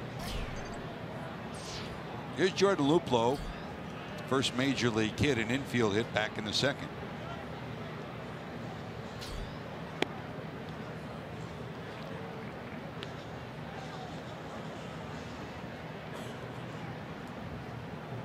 Malley going to work here in the fifth. 41 pitches in the first 2 innings, only 28 in the last 2. Good bloodlines in the Malley family, huh? Well, he's got a brother, Greg, a left-handed pitcher with the Anaheim Angels organization that unfortunately was just, I think, taken off the 40-man roster, but he'll stay with the organization. Guy that's been in the big leagues. A couple of years ago he was, and he spent some time. Greg, who's a couple of years older than Tyler. What an honor, though, to have 2 of your sons playing in the major leagues. Pretty neat. Nice play. Handles the bat well, showed that he can field his position well. 1 away on the 1-3 put out, and here comes Jordy Mercer. You know, as you watch Malley and Jamison Taillon battle, and they're having a very similar night. Right now they're locked up in a 0-0 ball game, but you know, they also have very similar pitching styles. They throw 4-seam fastballs up. Those 4-seamers have a nice ride on them. They get pop-ups and swings and misses. Their breaking ball is a relatively hard breaking ball. I think Malley throws his a couple of miles an hour harder than does Taillon. Kind of interesting. These guys are, you know, both very top prospects now. Of course, Taillon was a top prospect from the time that he was growing up as an amateur. But now that they're here, they're very similar in their styles. Taillon's been getting outs through the air. 7 of 13 outs for Malley. Ground ball variety. Taillon on deck. Cozart. 2 away. Now you talk about brothers making it to the major leagues. Certainly a rarity in total, but Then you talk about the Bell family and the Boone family, and we've all been so much a part of that over the years, Chris. I mean, that's amazing for a dad to watch his sons and grandsons make it to the major leagues in multiple instances. That's pretty special. Here's Taillon, struck out first time up. In fact, it's ironic. We were talking before the game. You mentioned that Greg taken off the 40-man roster on the same time that Tyler's brought up to the major leagues. One of the more bizarre nights that you and I ever had was when Brett Boone was sent down by the Reds and Aaron Boone was called up and he joined the team in St. Louis. That was, I mean, the look on Aaron's face was, you know, he was happy to be there but sad because his brother wouldn't be in the same clubhouse with him. Well, he spent some early time in the clubhouse. Remember, this very first game he was ejected from the game. He got his first major league hit, his first stolen base, and I'm not sure. I think it was Gary Darling. I don't think it was Angel Hernandez. It was either Gary Darling or Angel Hernandez who ejected him when he was thrown out at the plate. He bounced up and threw his helmet down, and he knew he was ejected as soon as he dropped the helmet. But that's, you know, first hit, first stolen base, and first ejection all in one game.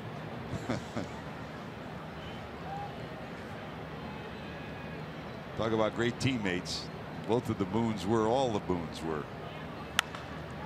Slapped into center. Taillon gets a base hit. 2-out base hit for Taillon. Well, that breaks the hit tie here. 0-0 is the score coming into this inning. Both teams had just 2 base hits each. As Taillon dumps one in front of Billy Hamilton.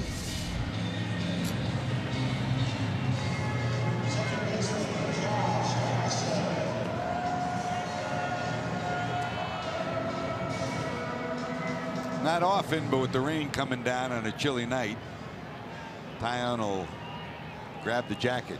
And right next to him is umpire John Tumpain. And Chris, this is the first time we've been here since John Tumpain was a hero.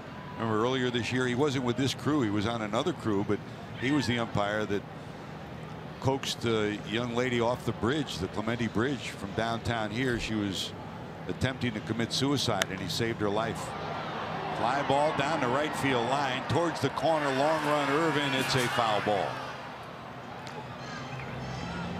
Yeah, that was an incredible day for that umpire, John Tumpain. He was finishing his jog and heading back to the hotel, where he saw kind of a commotion on the bridge, and there were some people taking pictures of a lady who had climbed over the railing and was standing there and then contemplating jumping off and committing suicide. And he ran over to her, and basically what you said, George, just talked her back, gave her a big hug, and eventually the EMS was called. In fact, he was mouthing to some of the people who were bystanders, saying, "Call 911." And that's what they did, and saved the life. Great moment, and he still says he gets chills when he thinks about it. Oh, look out, that got him on the hand. Oh boy, is he all right? Right on the top of the left hand.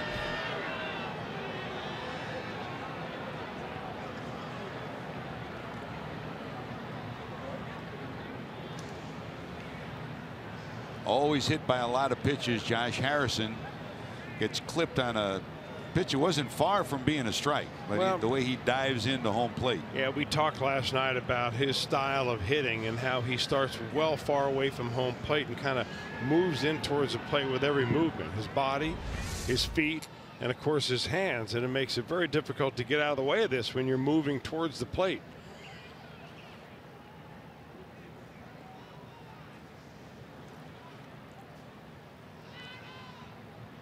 Ooh, right on the top of the hand, it looked like got him. That's a shame.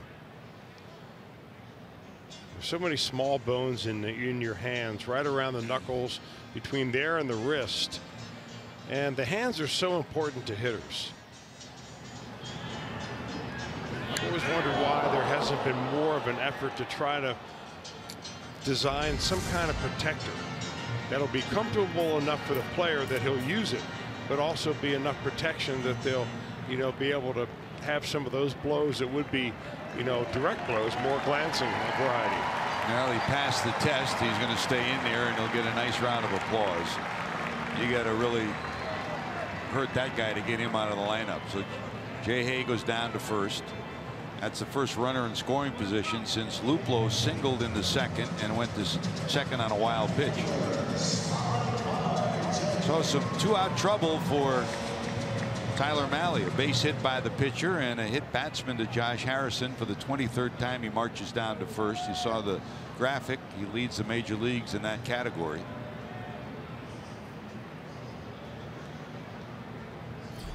And here's Marte, singled and flied out. And you mentioned hand protection. Remember, we used to go to Houston. Jeff Bagwell was disabled twice with hand injuries. And in fact, he had a whole basket full of different appliances to try to protect the hand at the plate.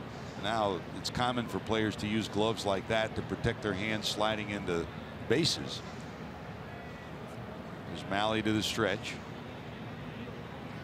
And at the same time, both Aaron Boone and Barry Larkin had been hit by pitches in the hand. And one day, Jeff Bagwell brings a box of the different hand protectors that he had to offer them to both Aaron Boone and to Barry Larkin to try to see if he could use one. None of them felt comfortable, and nobody ever did use them. None of the Reds players did use them.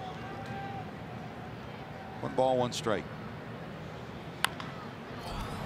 Dribble to short. Here comes Cozart, and there'll be no play as the speedy Marte will beat it out. The only hope was that Mahle could cut it off. He couldn't, so now the bases are loaded. Well, you consider for a moment how the bases got this way. A little punch base hit by the pitcher with 2 outs and nobody on in the inning. Then a hit by pitch of Josh Harrison, and then all of a sudden this little bleeder that doesn't hit hard enough to the shortstop to be able to make an out. So the Pirates playing small ball right here, but they send up their main man, Andrew McCutchen. So 2 easy outs, then a single to center by the pitcher, a hit batsman, and that base hit by Marte. They're loaded for McCutchen, who lined to left and bounced to short. 0 for 2. High fastball beats him for strike 1. Not many scoring opportunities for either team. Luplow was at second after the base hit and the wild pitch in the second. The Reds had Hamilton at third with nobody out in the first. Couldn't score him.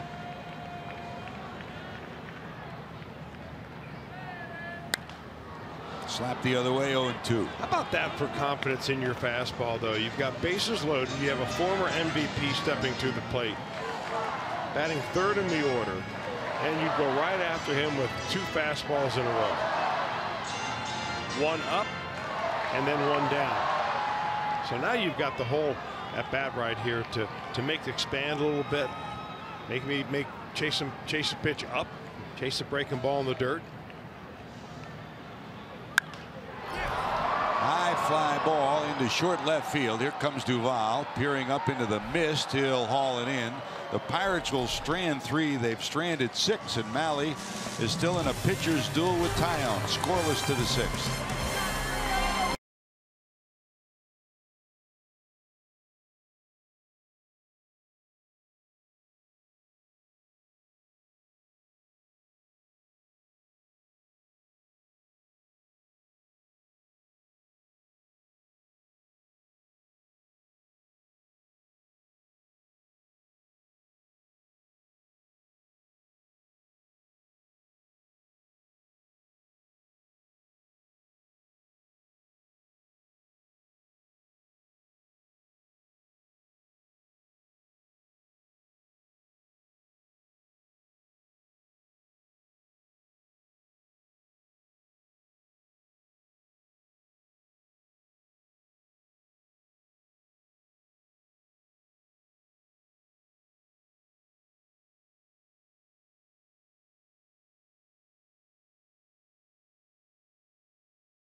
outstanding for the Reds.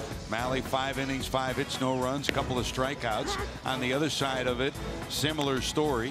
Mahle's played good offense, good defense, and he's kept the Pirates off the ledger. Taillon, 5 innings, 2 hits, no runs, no walks, 3 strikeouts. And there's been some defense. How about Andrew McCutchen saving a base hit there with Hamilton at the plate? And the man with the happy feet, Billy, robs Josh Harrison of 2, maybe 3 with this diving catch against the wall in right center.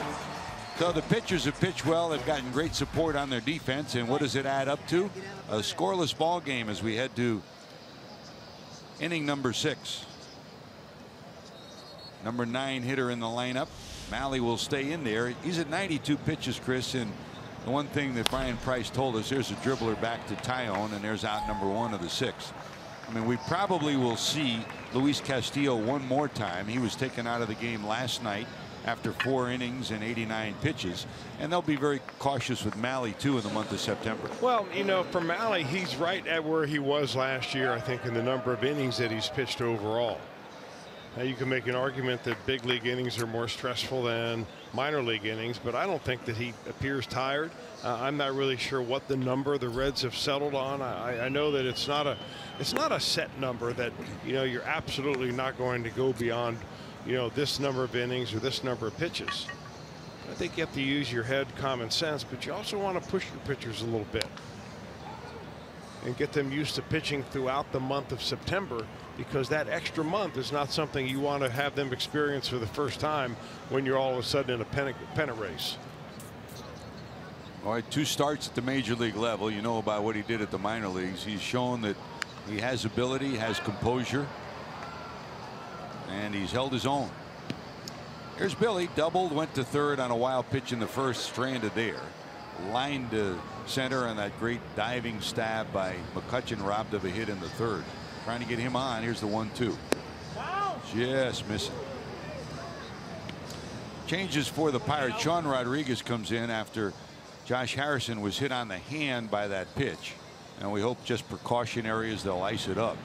If we hear anything more, we'll let you know. But the Cincinnati product out of the game, and Rodriguez back as a Pirate again, Chris. And came back after his little stint down in Atlanta.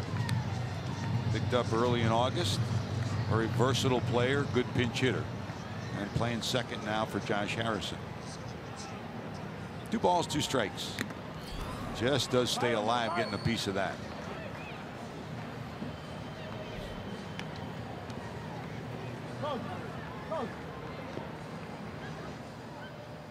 Angel Hernandez had his mask rattled a little bit with that foul ball.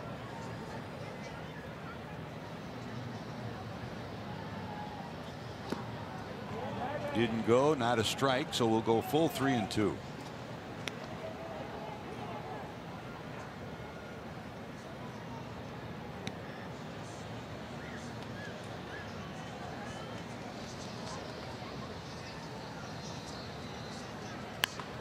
A shot into center, base hit. The Reds have something cooking. 1 out, 1 on. We'll see if Billy will be off and running to test Diaz.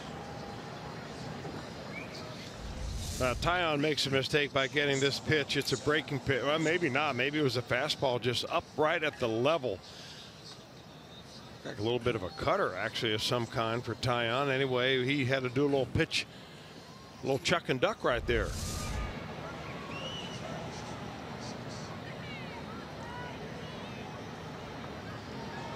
He's handled Cozart all night long, Taillon has, and he started him off in both at bats with fastballs inside. Finished the first at bat with Cozart with a fastball in, and then got him reaching for one his last time up.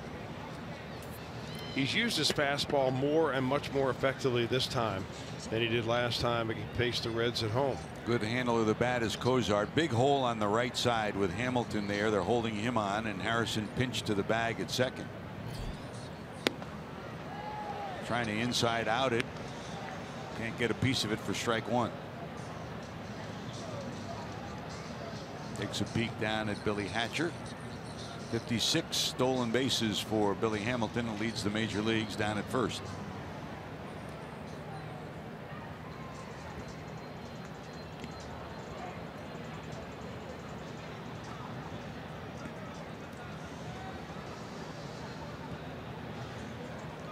Pirates have not recorded an out, a caught stealing out yet this year with Taillon on the mound. 11 successful stolen bases.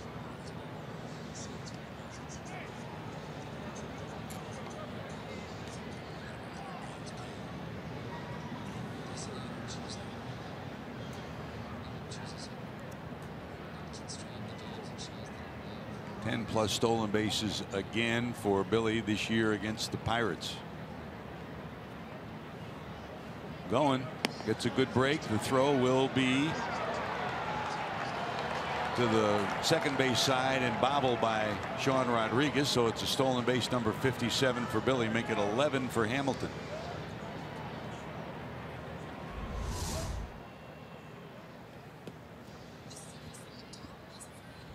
You know, I like the fact that Billy's going to remain very aggressive. You just have to push the running game. You know, he's been around so far this much in the season. He should have these guys and their moves down pretty much. Diaz isn't a guy that is should scare you from behind the plate. And in a 0-0 ball game, I mean, a stolen base can mean in this situation the difference whether you win or lose. 57 on the year and his 49th career stolen base against Pittsburgh. One out. Cozart at the plate. Nubbed off the end of the bat. Billy won't be able to get to third with this one. Trying to get it to the right side at the very least. And Cozart nubs it back to the mound. So 2 away, and here comes Votto.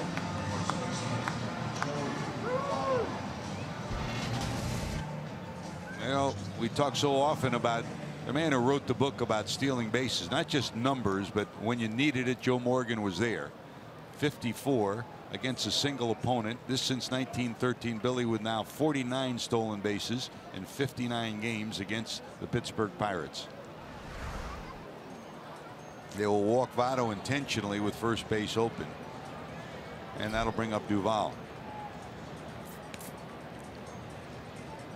It was always great to listen to Sparky Anderson talk about Joe Morgan. He would always say, whatever you needed, if he's on base in a one-run game, you know he's going to find a way to steal a base. If you're in a one-run lead in the 9th inning, you know he's going to make a great play to keep that one-run lead. What a great admiration society it was between Joe Morgan and Sparky Anderson, and for good reason. Boy, it's great to have him. There goes Billy. He's got the bag. So 2 stolen bases for Hamilton here in the inning. Taillon didn't pay attention to him. Votto anchored down at first, so it's 1st and 3rd. Well, the infielders weren't really doing much to shorten up the lead for Hamilton, and he picked a good pitch on a breaking ball. So, you know, now there are what, 8 or 9 more ways to score from third base than there are from second base. You haven't done that tech talk using that one again. You got to do that one. I have not done that before the month is over. I think with 2 outs there are only 8 ways. Different with 2 outs, yes. Strike 1 to Duvall. And now there goes Votto, and he's going to get caught in a rundown, but they won't take the bait. Joey held up between first and second, trying to get caught in a rundown and give Hamilton the chance to score, but they don't even throw through. So Votto's sitting at second, and now a base hit could play 2. That really amazes me that a big league team would not try to defense the first third situation. I mean, with the caliber of arms that are around the infield at the major league level, it should be a no-brainer. Well, only he or D. Gordon would at third would probably prevent them from doing that. Swing and a miss in the dirt, and that'll do it. So the Reds will strand a pair. They've stranded 4, and we're still scoreless going to the bottom of 6.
Harvey by visiting redcross.org or texting the word Harvey to 90999. That's 90999. By doing that, you make a $10 donation that enables the Red Cross to prepare for, respond to, and help people recover from the disaster in the Houston area and in the state of Texas. It's going to be a long time before they're back to normal. We send our best wishes, hopes, and if you can spare it, help them recover.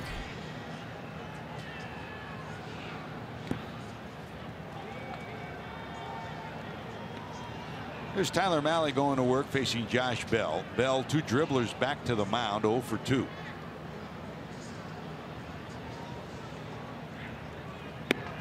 Fastball in under the hands, misses. 2 balls and no strikes.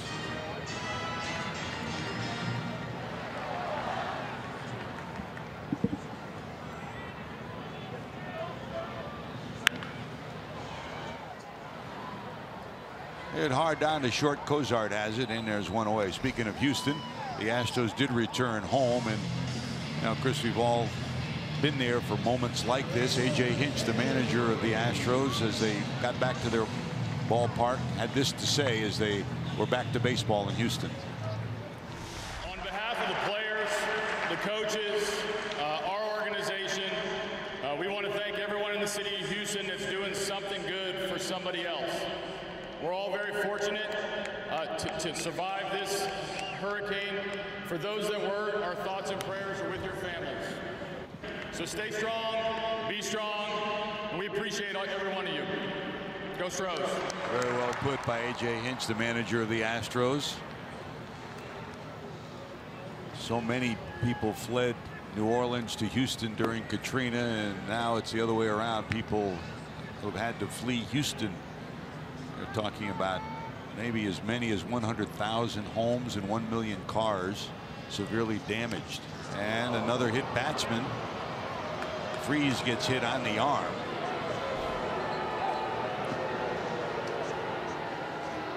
And that'll put a runner down at first. Did he? Let's see what Angel Hernandez says. And he just pointed to first. So did he swing? Take another look.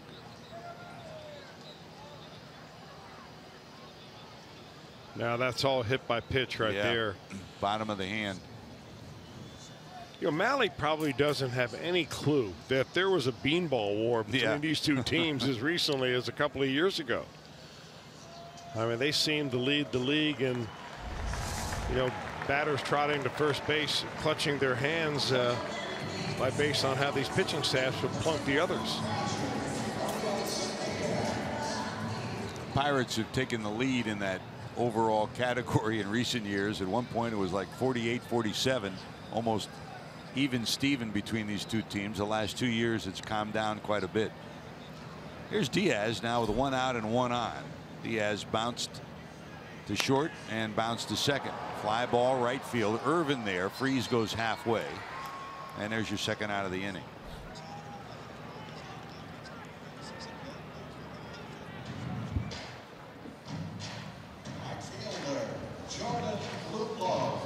You know, we talk a lot about the stage presence and the mound presence of Luis Castillo when he takes the mound, but you can say the same thing about Tyler Mahle. I mean, he looks like he's a 5-year veteran out there.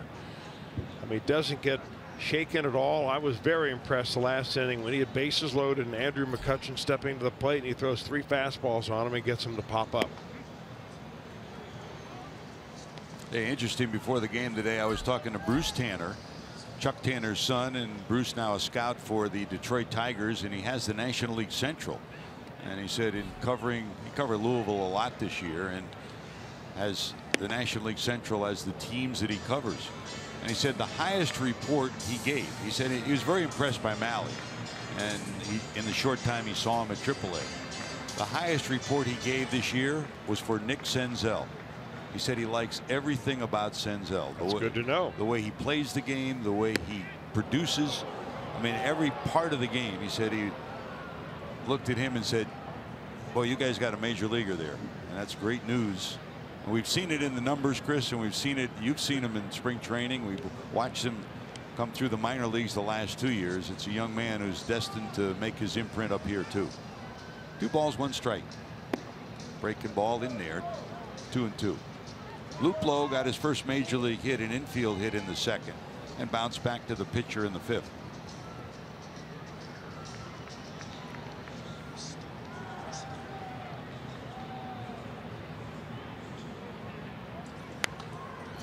Slap the other way and out of play.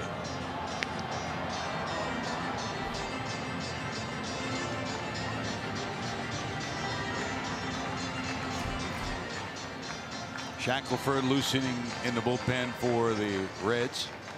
As we're here in the 6th, and now over 100 pitches is Tyler Mahle.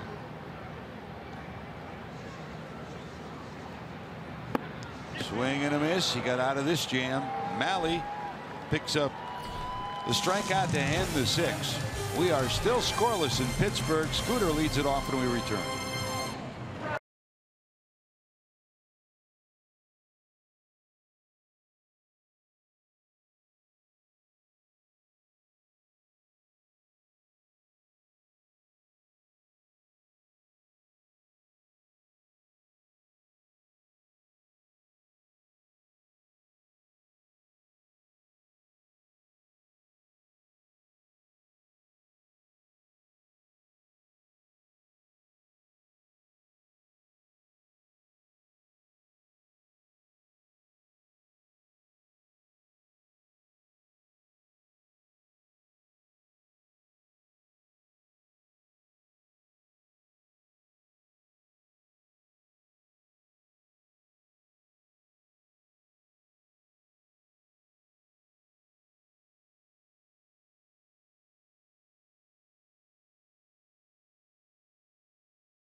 Of the Cincinnati Reds.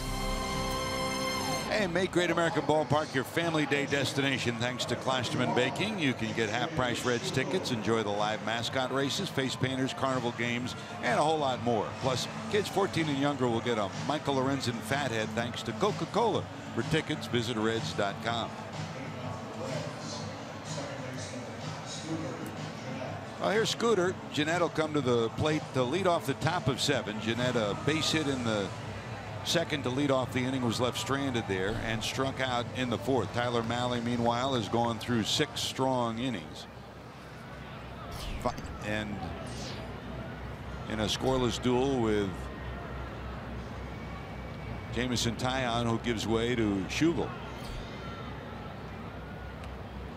So Taillon's night is done. 6 innings, no runs, and there's a bouncer backhanded by Sean Rodriguez. No miraculous play this time by the second baseman for the Pirates. Harrison robbed the Reds of a hit earlier, but Scooter picks up his 5th hit of the last 2 nights, and the Reds have the leadoff hitter on in the 7th. Well, you know, Scooter Jeanette swinging just a magic wand right now, hitting the ball up the middle both times in this ball game for base hits. So the Reds have a leadoff runner on again. Actually, for only the 3rd time in 7 frames. Hamilton doubled in the 1st, went to 3rd. He was stranded there. Jeanette singled to lead off the 2nd. He was left stranded. And here Jeanette in the 7th gets a leadoff hit.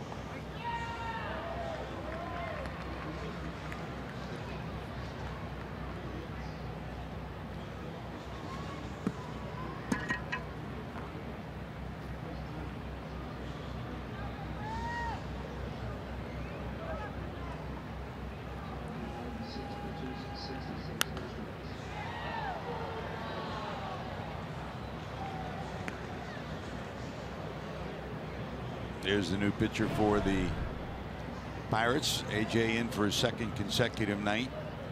24th appearance of the year. Well, of those 23 appearances, he's already made 5 of those against the Reds. So it seems like every time these two teams hook up, you're going to see AJ Schugel at some point.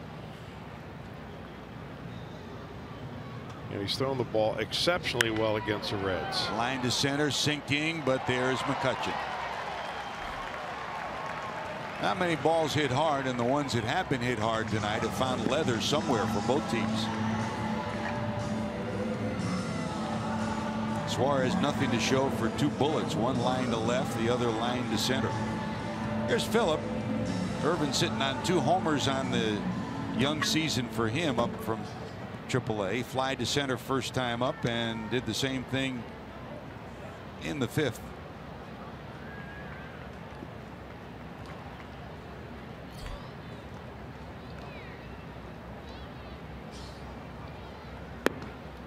Breaking ball misses.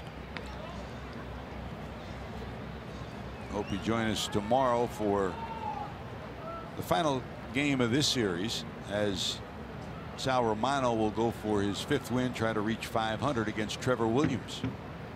Reds live at 1 o'clock. Game will follow.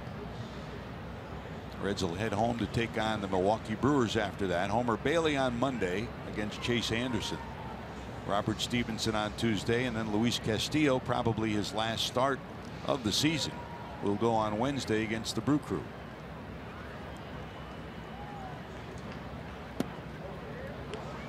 He holds on it, 2-0.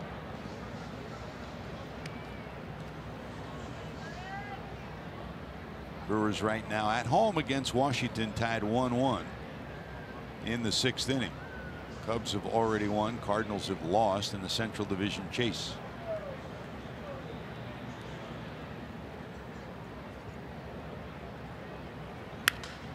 Center field, sinking liner. McCutchen won't get this one. Rounding second, but holding there will be Scooter. So 2 hits for the Reds here in the 7th. Runner in scoring position, and here comes Stuart Turner.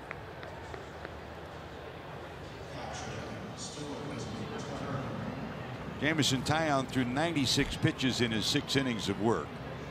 3 hits, no runs, 4 strikeouts, and a walk. It was intentional. That's a lot better than his last time against the Reds, when he threw 108 pitches in 4 innings of work. Now, last night the Reds were outstanding with runners in scoring position.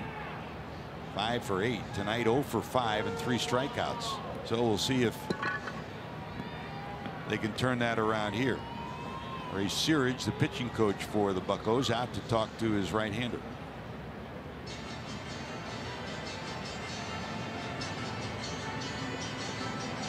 You know, I think these kind of meetings, George, are the ones that seem to have just propped up in the last couple of years, where although it's not a pinch hitter coming up here, it's almost mandatory now for the opposing pitching coach to go run to the mound as soon as the manager announces a pinch hitter.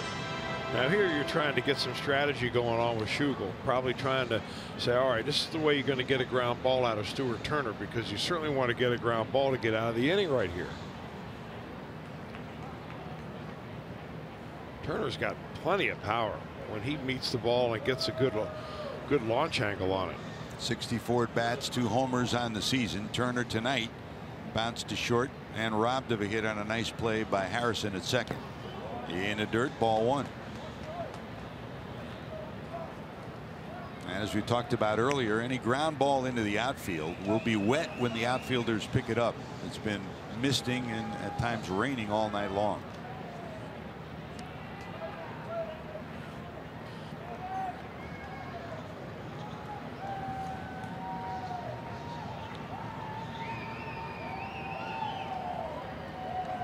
Schugel to the stretch. Scooter off second. Missing 2-0. Well, Schugel trying to keep the ball down, trying to get the ground ball. I guess if you say that Ray Searage preached anything when he took over here in Pittsburgh, was ground ball, double play ball. He had pitchers throwing 2-seamers that never threw them before, and it paid off for the Pirates pitching staff. Now 3-0.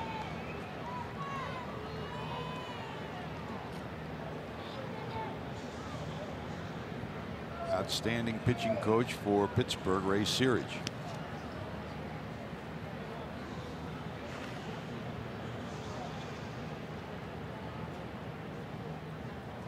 Turner digs in. Schugel to the stretch with 2 on and 1 out. Down to third. Freeze will get 1 at second, and on to first. They turn 2. That's the double play that Searage wanted, and the Reds didn't. 3-0 pitch. Turner turns on it. Turns into a double play. We're still scoreless.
Tyler Mahle, outstanding, his second major league start. 6 innings, 5 hits, no runs, 3 strikeouts. Chris, he showed major league stuff and major league presence. I'll tell you, I really like him. I really do. I think Luis Castillo and Mahle are guys that have come right up here and adjusted quicker than others, and that doesn't mean that, you know, a long list of those other pitchers aren't eventually going to come up here and make themselves heard. But the way that they have adjusted to major league play is better than the rest of them. So good outing tonight for Mahle. He's interesting to watch.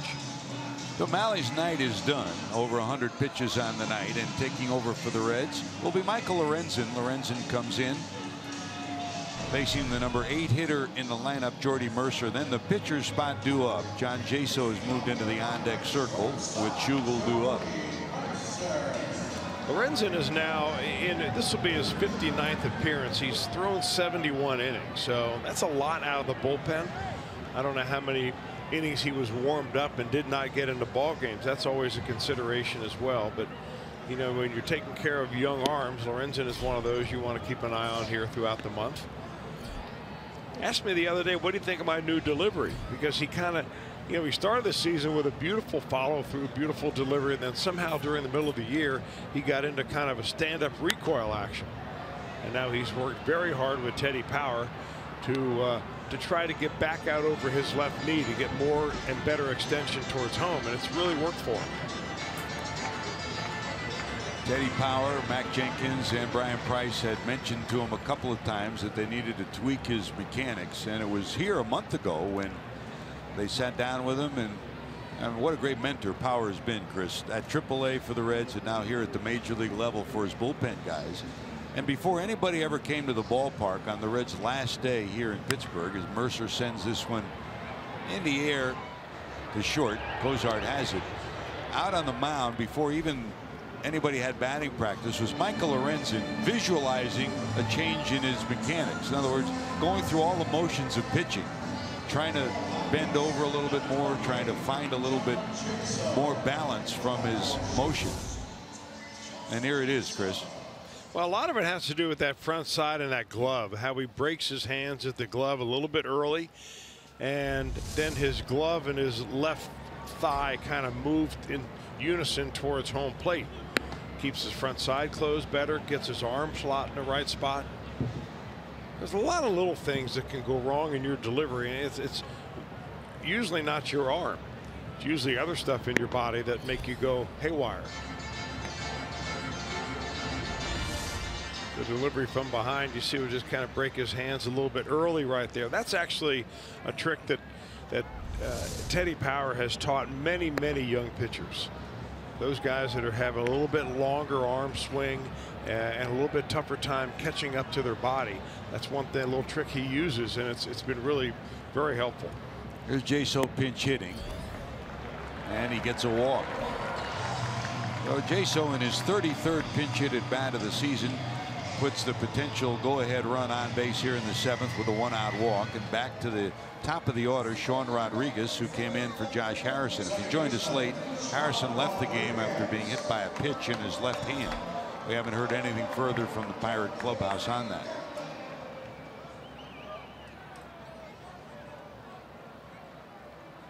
Rodriguez, staple on this bench and a versatile player for the Pirates.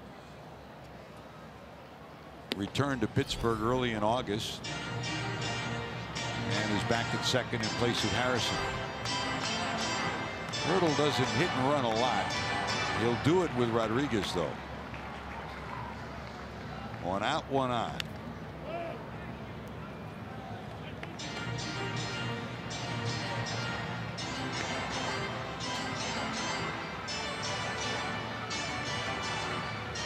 Great starting performances from both pitchers tonight. We're still scoreless here in the 7th.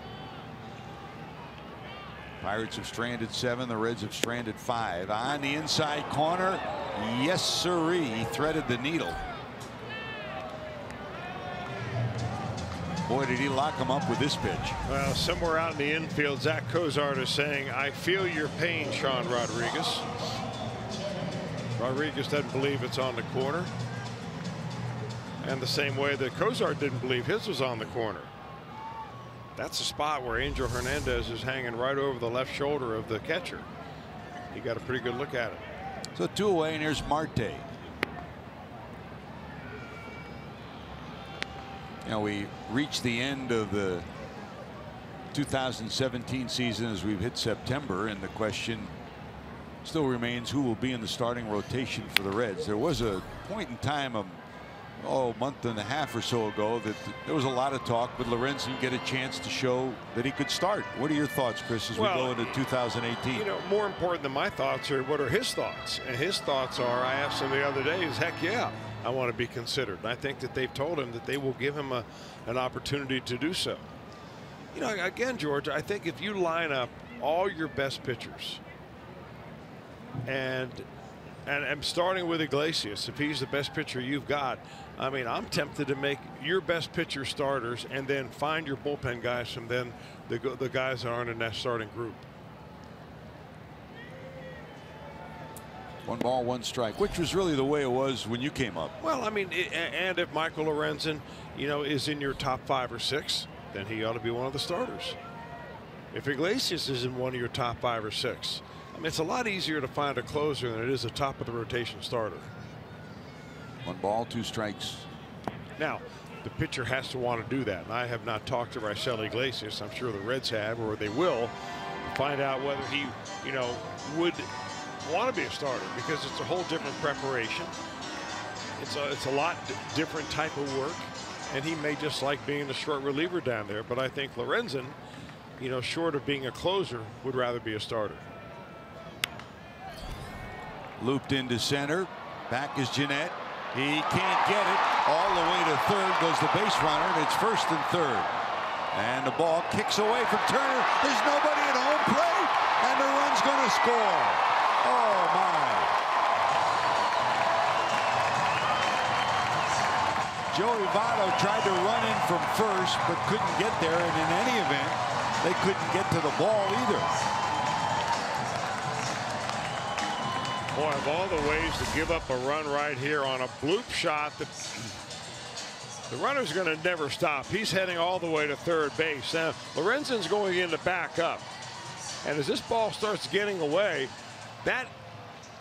Well, it's just a weird thing happened right there. It bounced off the shin guards of Stuart Turner, and then he went to pursue it, and no one was standing at home. So the first run of the game scores on what is a base hit and an error. And a mental error, which is leaving home plate unattended. Yep. Votto, who was the cutoff man, tried to get back there but couldn't get there. That's not Votto's play right here. No, not Votto's fault. Not at all. I think actually Stuart Turner should have known that, you know, he had a guy behind him right there in Lorenzen. Lorenzen's pointing towards home for Turner. And Turner just instinctively went after that ball when it bounced off of his shin guards. So it'll go as a base hit and an error on the right fielder Irvin. And the run scores. It's 1-0 Pittsburgh here in the bottom of 7.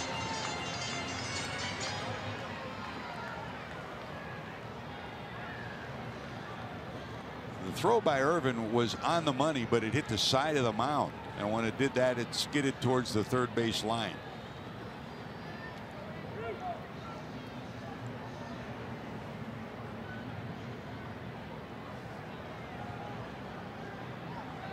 Marte stopped at second, so there's a runner at second, 1 run in, and 2 away here in inning number 7.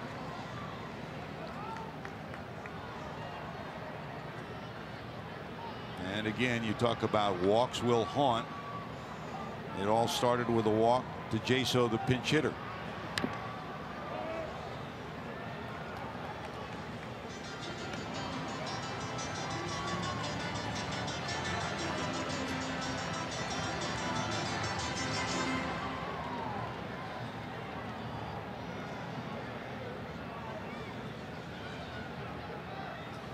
Marte, good speed out at second for McCutchen, who's 0 for 3. So Marte's had 3 hits tonight, a single to right, a single to short, and that blue base hit to center. The other time he flied to right. High fly ball to right. Irvin will be there. He's got it, but the damage done. So a walk, a base hit, and error gives the Pirates a lead 1-0 as we go to the 8th.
Live post game when it's completed. The Reds have to rally in the next 2 to turn this one into a W. The Pirates are run 6 hits, no errors. The Reds no runs, 5 hits and 1 error. The error a costly one. Here's Daniel Hudson, will be the 3rd pitcher for the Pirates. Tyone went 6 innings, 3 hits, no runs.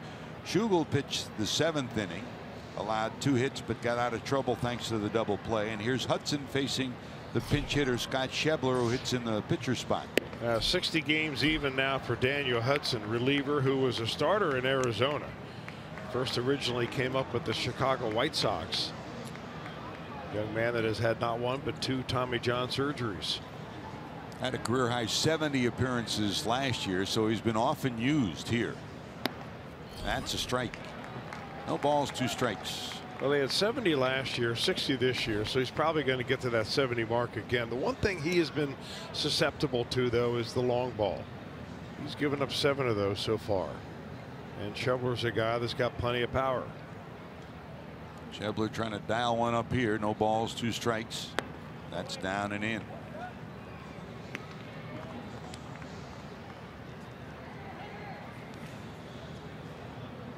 Schebler, after his stint on the disabled list with a balky shoulder, has turned it on again since coming back into the lineup. 26 homers and 56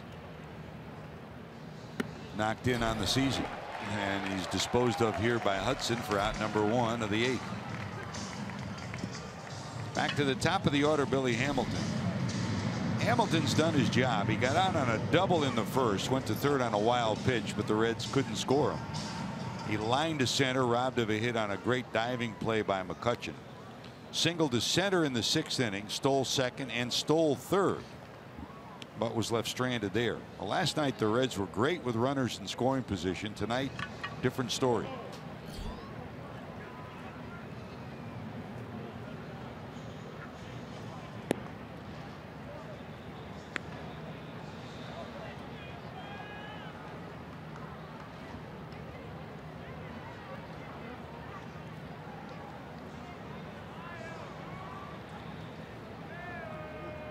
Freeze pinched in, a step onto the grass on 3rd.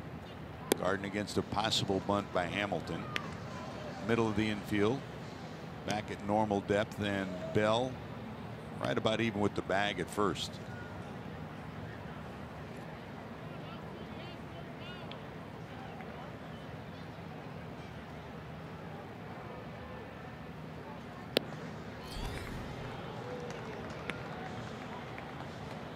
It's been great having Joe Morgan do some games with us, Chris, and he would always look at situations like this. When do you steal a base? When do you drop a bunt down? It's when you need it, when your team's behind or you're in a scoreless game, and you look at the field and assess it. If you looked at Joe Morgan in this situation, look where the 2nd baseman is. Rodriguez pinched way back, and now with 2 strikes, no bunt opportunity. So just because the 3rd baseman's pulled in doesn't mean you can't push one past the pitcher, and there's no way Rodriguez would beat Billy. Well, that's true, but it's a little more difficult bunt for a left-handed hitter to pull that ball with him down the line. It takes a lot of practice. And I haven't seen really Billy try it all that much. I mean, most of the bunts we see him hit from the left side or down the 3rd baseline, push bunts.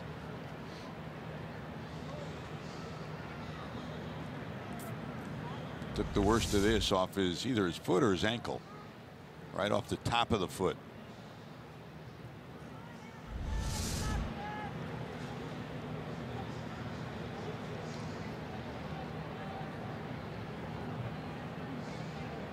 Two balls, 2 strikes. Reds trying to get Hamilton on and get something going here in the 8th.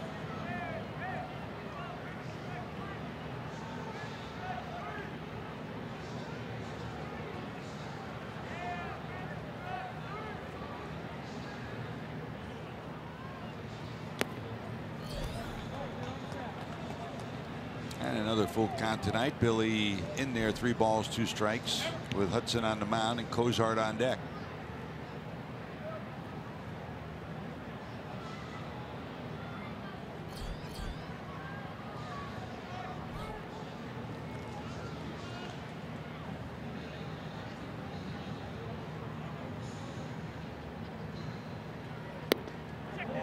Did he go? No, and it's ball 4 low.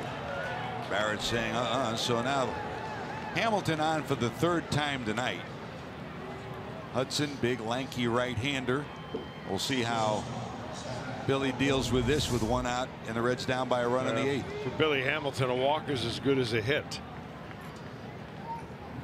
So he gets on. A little different now with Hudson, though. Even though he is big and tall, he's a big lanky right-hander, as you said, George. He's about 6 feet 4 inches tall, but he's pretty stingy with stolen bases. They have thrown out 3, and they have been successful 4 times. Goes out 0 for 3, a strikeout and 2 weak ground balls. Big lead for Billy. He's going. No, they got him caught between 1st and 2nd, and he's going to get back to 1st. Oh boy, bad decision by Diaz. He had Hamilton hung out, and the Reds get a break, so Hamilton's still alive.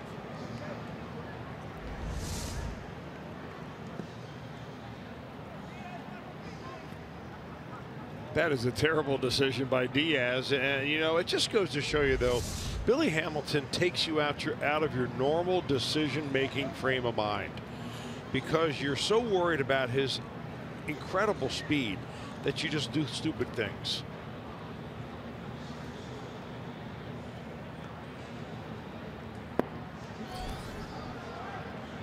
And it looked like he had a good jump. I think he was afraid maybe there was a pitch out, the way he was watching Hudson.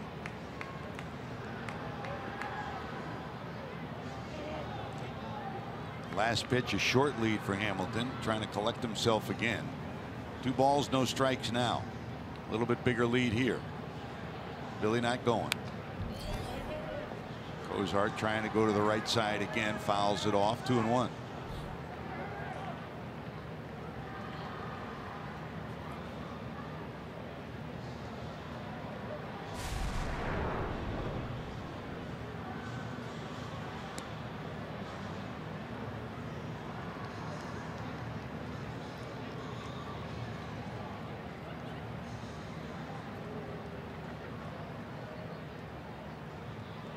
Billy not going. In the dirt. Good scoop by Diaz.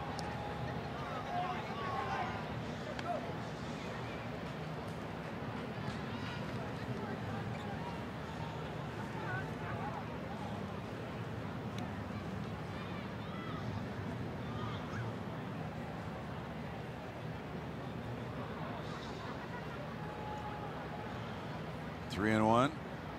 A little bigger lead for Hamilton here. Not going. Slice to center, sinking. It is caught again by McCutchen. Another great play by the Pirates center fielder.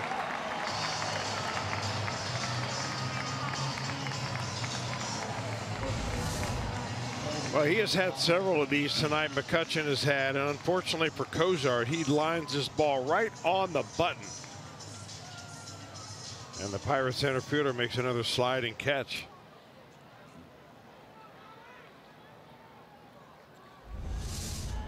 That drops. Billy very easily could have been at third.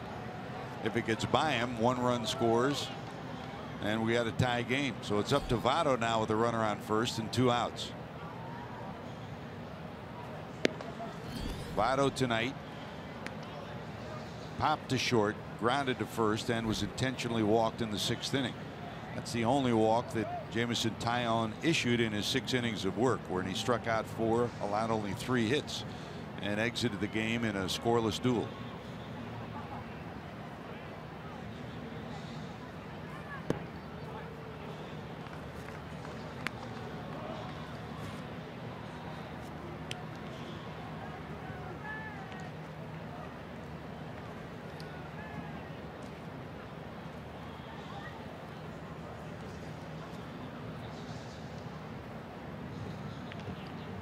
Votto in his career 4 for 13 and a homer, 308 against Hudson.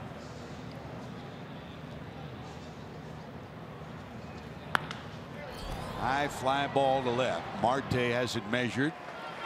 He's got it, and that'll do it. So the Reds get a runner on a walk, nothing to show for it. They're still trailing 1-0 going to the bottom of 8.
featuring Crowder, presented by Prasco. Don't miss the Grammy Award nominated artist when he performs Forgiven, Lift Your Head, Weary Sinner, and more live on the field after the Reds take on the Brewers.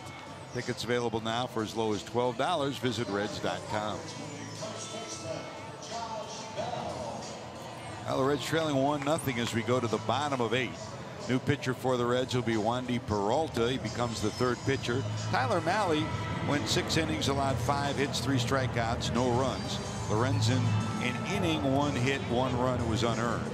Walked a batter and struck out a batter. And here's the guy who's been very reliable all year long, Wandy Peralta, his 63rd appearance of the season. I really don't know where the Reds bullpen would have been without Peralta this year. I mean, he has been the most dependable left-hander by far they've had down there. And they haven't had very many, obviously, only Cingrani and some others that have come and gone. But for the most part, he has been up to the task every time Brian Price has rung that phone.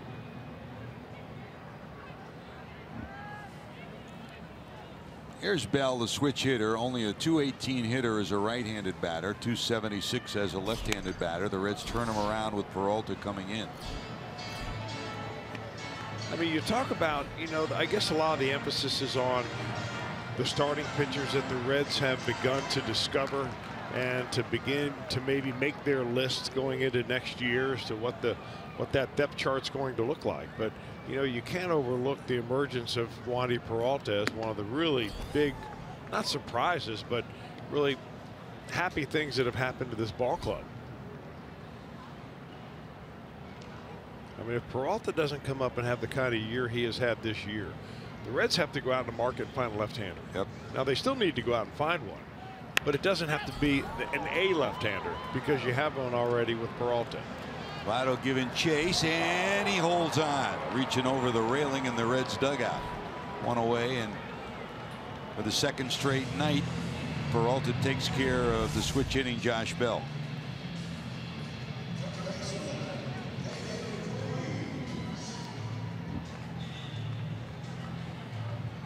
Nice job by the Reds first baseman. So 1 away, and here's Freese.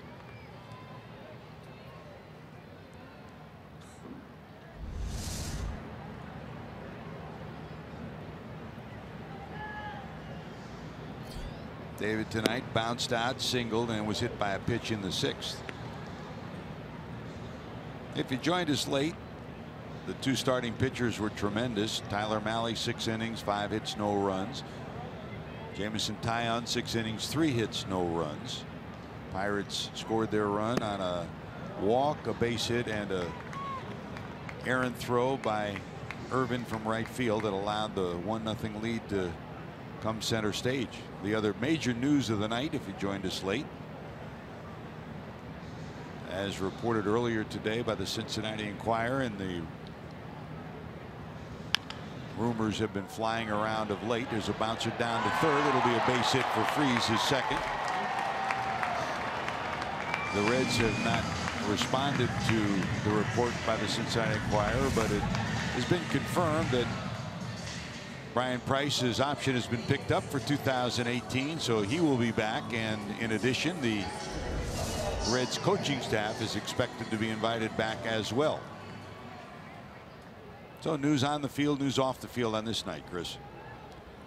And I think good news. Good news overall for Brian Price, his staff. I think nobody on the team will object to having Brian Price come back. And hopefully the Reds will give him a team that is, you know, worthy of judging his managerialship by wins and losses.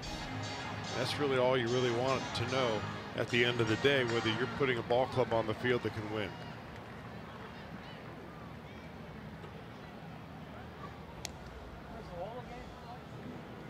One ball to Diaz.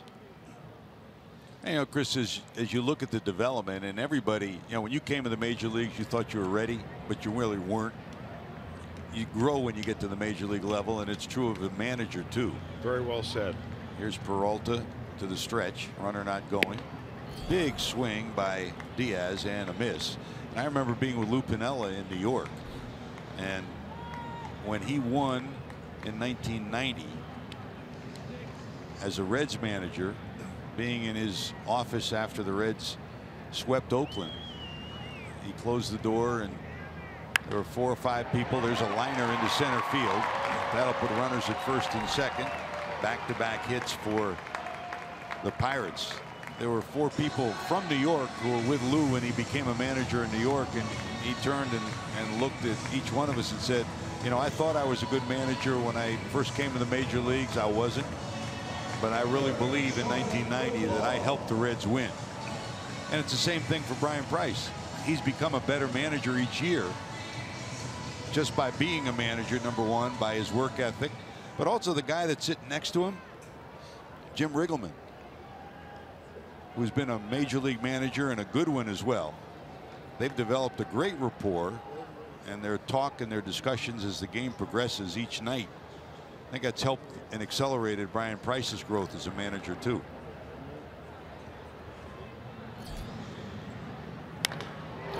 Hit deep to left, going back, looking up, it is gone. How about Jordan Luplow? His first major league hit comes in the 2nd inning, and his first major league homer comes here in the 8th. And Wandy Peralta's touch for a 3-run shot, and the Pirates have taken control of this in the 8th inning, 4-0.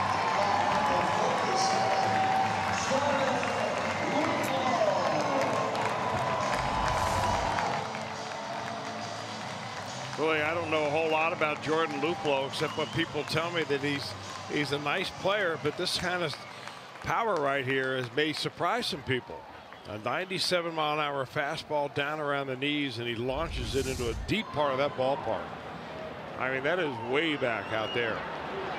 It's over a 400-foot shot. Luplow's first hit comes in the 2nd. His first homer comes in the 8th, and the Pirates lead it 4-0.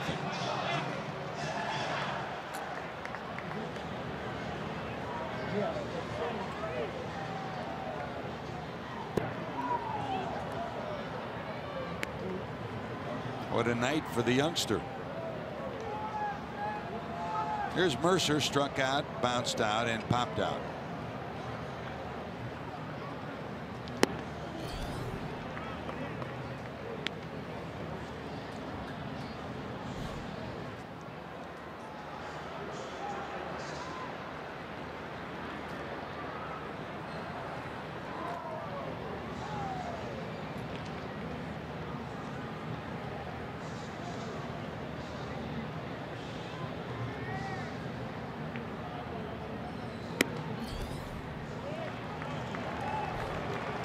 Uncharacteristic inning for Peralta. 2 base hits, a homer, and then this walk. So still only 1 out, runner at first. And a reminder for you, see your Reds take on the Pirates Saturday, September 16th, when the Buccos return the trip to Great American Ballpark. Thanks to John Morrell, the first 20,000 fans through the gates will receive a triple bobblehead featuring Reds first baseman past and present Tony Perez, Pittsburgh native Sean Casey, and Joey Votto. Catch all the action for as low as $12. For tickets, visit Reds.com. Mac Jenkins out to settle down Peralta.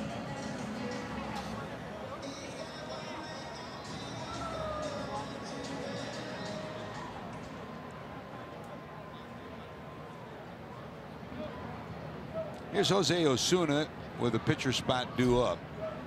He'll pinch hit against Peralta.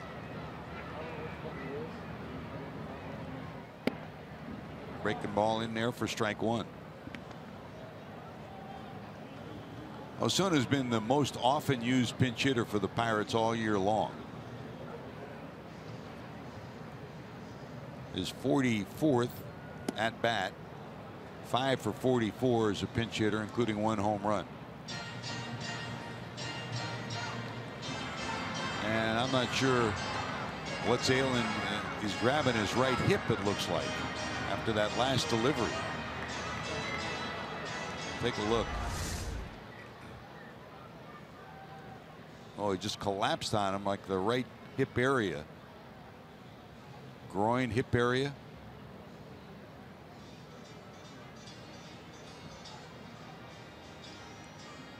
Yeah, there may have been something going on with Peralta. We don't know that. And that is if he even told the Reds there's something going on. Alejandro Chacin has been loosening in the bullpen. We'll see what Brian Price does here.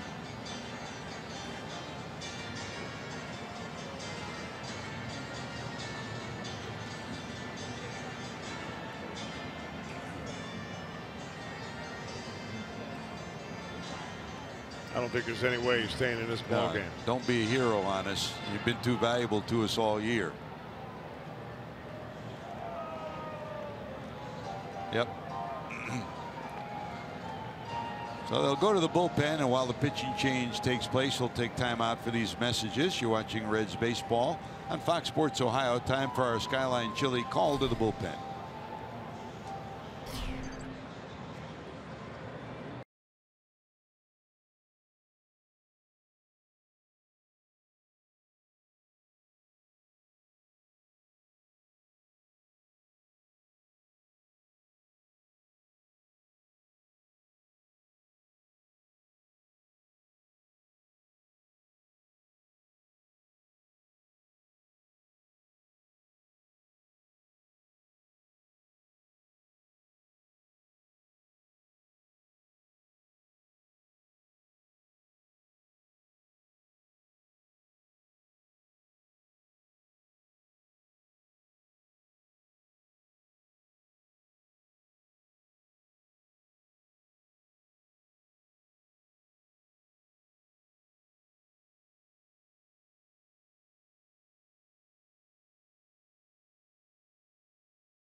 We'll have Reds Live post game, and don't forget tomorrow, get ready for Reds action 30 minutes before the Reds take on the Buccos on Fox Sports Ohio.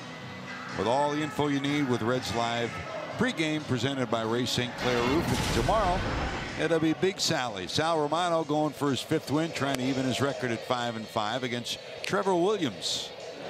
As the parade of young pitchers and rookie pitchers continues, Chris, another guy with a lively arm for the Reds. Yeah, you know, the more I watch Sal Romano pitch, the more I like him. I just love his attitude. He just doesn't back down to anybody. He's got a really good slider. I mean, a put-away slider, as good as you're going to find. And if he begins to control that fastball a little bit better and better, I mean, he's got a very high ceiling. Here's Chacin will take over with 1 out, 3 runs in here in the 8th. If we get anything more on Peralta, we'll pass it on to you. So 2 players have left the game tonight. Josh Harrison leaving after being hit by a pitch in his left hand. And Peralta. Osuna punches one the other way, and that's a base hit. 4th hit in the inning for the Pirates.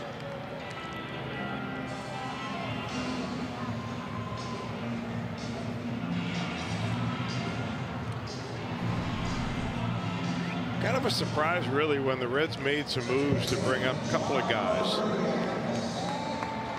And Chacin being one of them just recently, just his 3rd game now.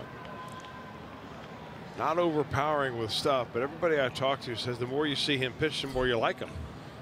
All of a sudden, he just kind of figures out how to make his stuff work. Getting a chance to do it here at the top level.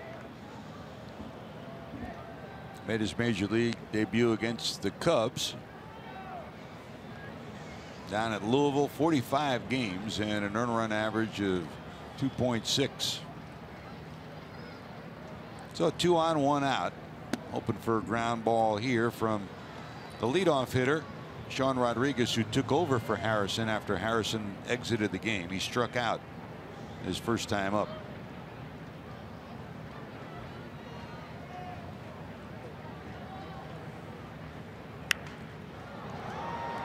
Popped up and out of play for a strike, 2-1. Looking ahead to the top of 9, Duvall, Scooter Gennett, and Eugenio Suarez due up for the Reds, who now trail 4-0. Pitchers duel scoreless for 6. Pirates got a run to take a lead on an error, and now 3 here in the 8th.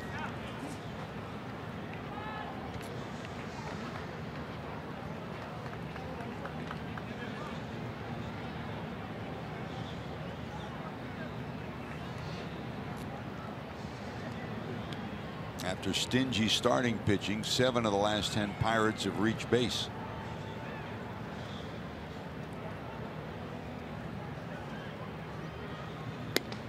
Two walks and 5 hits.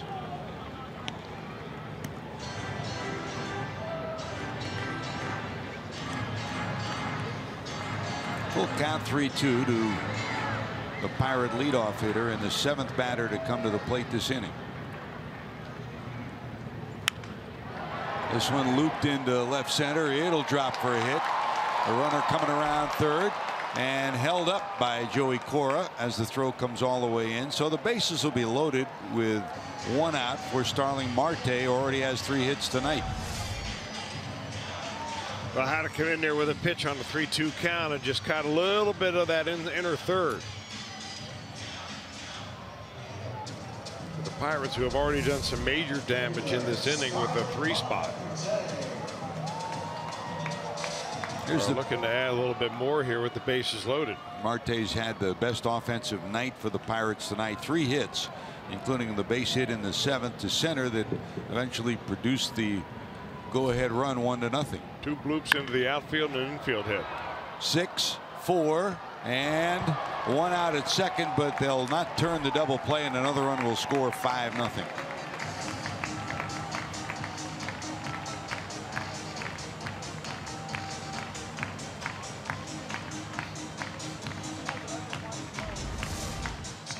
Looks like it's tailor-made right here, even with the speed of Marte.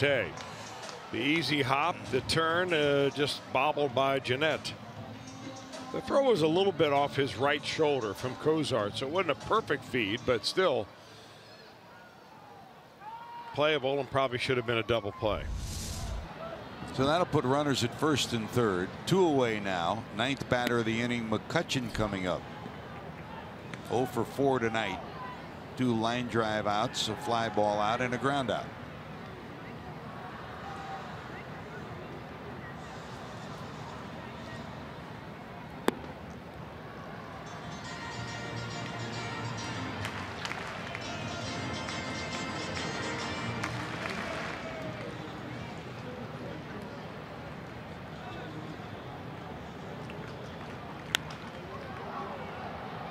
This loop down the right field line, curving and out of play. So the book complete on Peralta now. He goes a third of an inning, 3 hits, and that last run charged to him. So 4 runs allowed by Wandy Peralta tonight.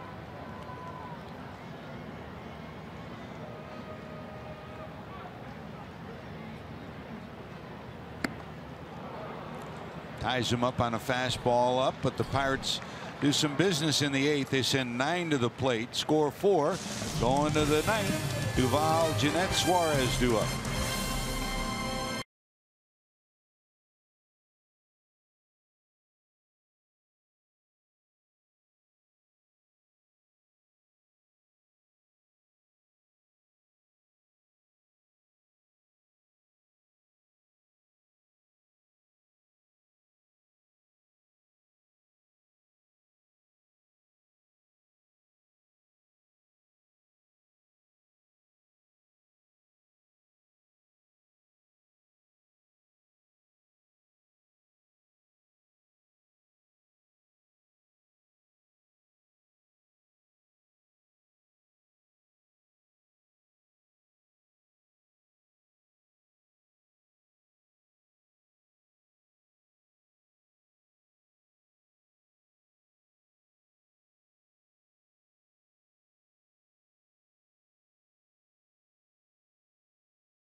Cincinnati Reds baseball on Fox Sports Ohio has been brought to you by Kroger. Stop by your neighborhood Kroger to save big store wide. Great food, low prices, all at Kroger.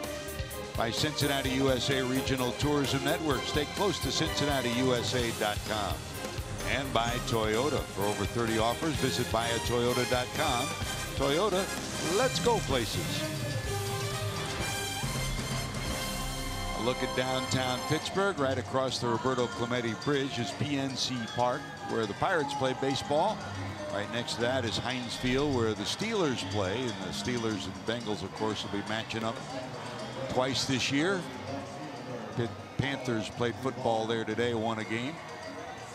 And here tomorrow, the Reds will wrap up their series. Hope you join us for the final. Felipe Rivero will come in and try to close this one out. Great to have you with us. George Grant, Chris Welch, Jim Day. Down in the truck, Josh Hall, our producer. Ryan Hunterman, our director. Kevin Pennewitt and Lauren White keeping us up to date with graphics and highlights. Back in the studios, Kent Dreamweaver, Ron Millinor. Wake up, Doogie. Doug Flynn's waking up back there. He and Brian Giesenslaw will be filling us in on Reds Live postgame. Great to have Doug Flynn with us on our pre and postgame shows this weekend as Jeff Pecoro does Kentucky football.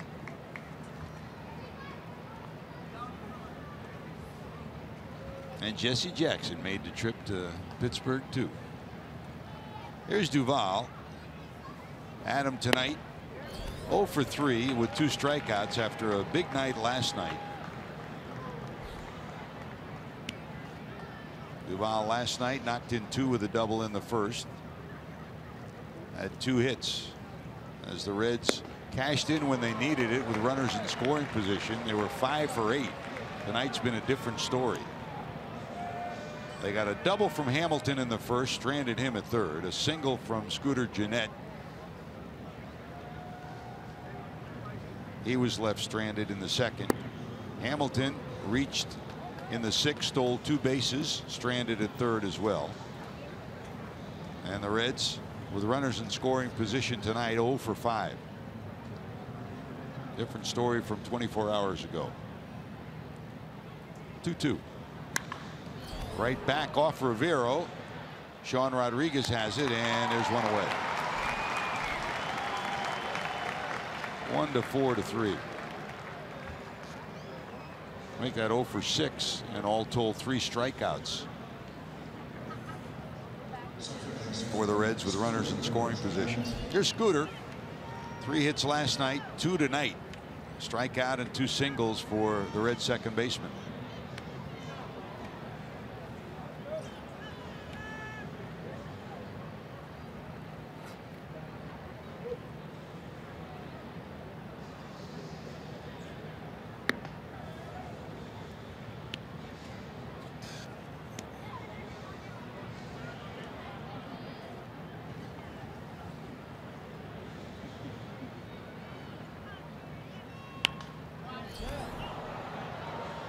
Slapped the other way and out of play. Well, the Pirates have shedded some salary and some bullpenners in the last couple of years, and this week included. But one of the good acquisitions they did make, Chris, was this guy. He's certainly nailed down the bottom of the bullpen for Clint Hurdle. Well, he's always been a very talented arm, and there was a time that I'm sure the Washington Nationals just did not want to give him up. Yep. But the Nationals so badly needed a closer, and the Pirates had Mark Melancon, and that's when he was able to make the deal right before the trade deadline last year. Now, like Aroldis Chapman, a left-handed bullet, 100 miles an hour. Rivero gets a strikeout for the second out here in the 9th inning. And the Dusty Baker and the Nationals still were searching for a closer all year long. In fact, tonight they are now leading 3-2 over Milwaukee in the 9th inning at Milwaukee. But we understand that Max Scherzer has exited that game with an injury. That's the last thing Dusty Baker needs in September. Yeah, he took a ground ball, I think, off his leg and came out of the game. Schinberger is what we used to call him. You had a few of those. Oh, yeah.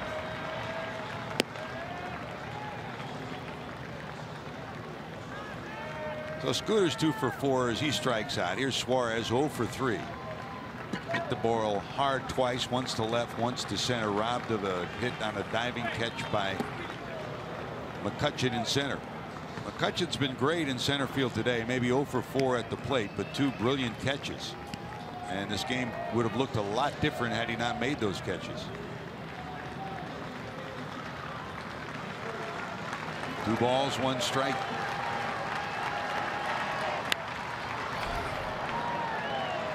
A crowd of over 23,000 paid, braving the rain that drifted down on PNC Park all night long. Finally up on their feet, trying to get the final out for the Pirates here as they maintain their slim postseason hopes and trying to beat the Reds for only the 5th time this year. Cincinnati 10-4 against Pittsburgh and 6-1 here at PNC Park.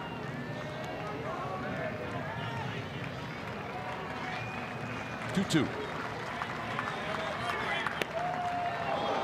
That breaking ball misses.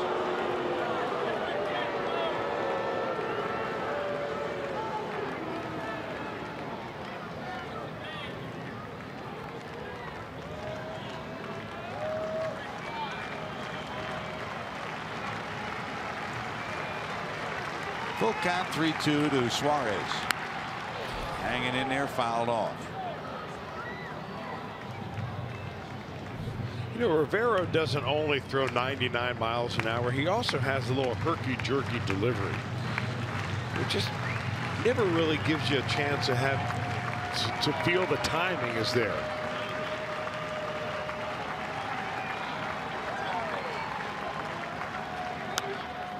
Check swing over the mound. Here comes Rodriguez scooping, throwing, and that'll do it. So Rivero has a clean 9th inning, and the Pirates come back after 2 brilliant starting performances by Jamison Taillon and Tyler Mahle. The Pirates come back with a run on an error and a big 4-run 8th inning. And for the Reds, for the 4th time since the 1st of August in the last month, they're shut out. And after being shut out only twice in the first 4 months of the season. Now the Pirates get the W tonight. McCutchen and company go home on the smiling side of the scoreboard. We've got more to talk about when we return after these messages from Pittsburgh.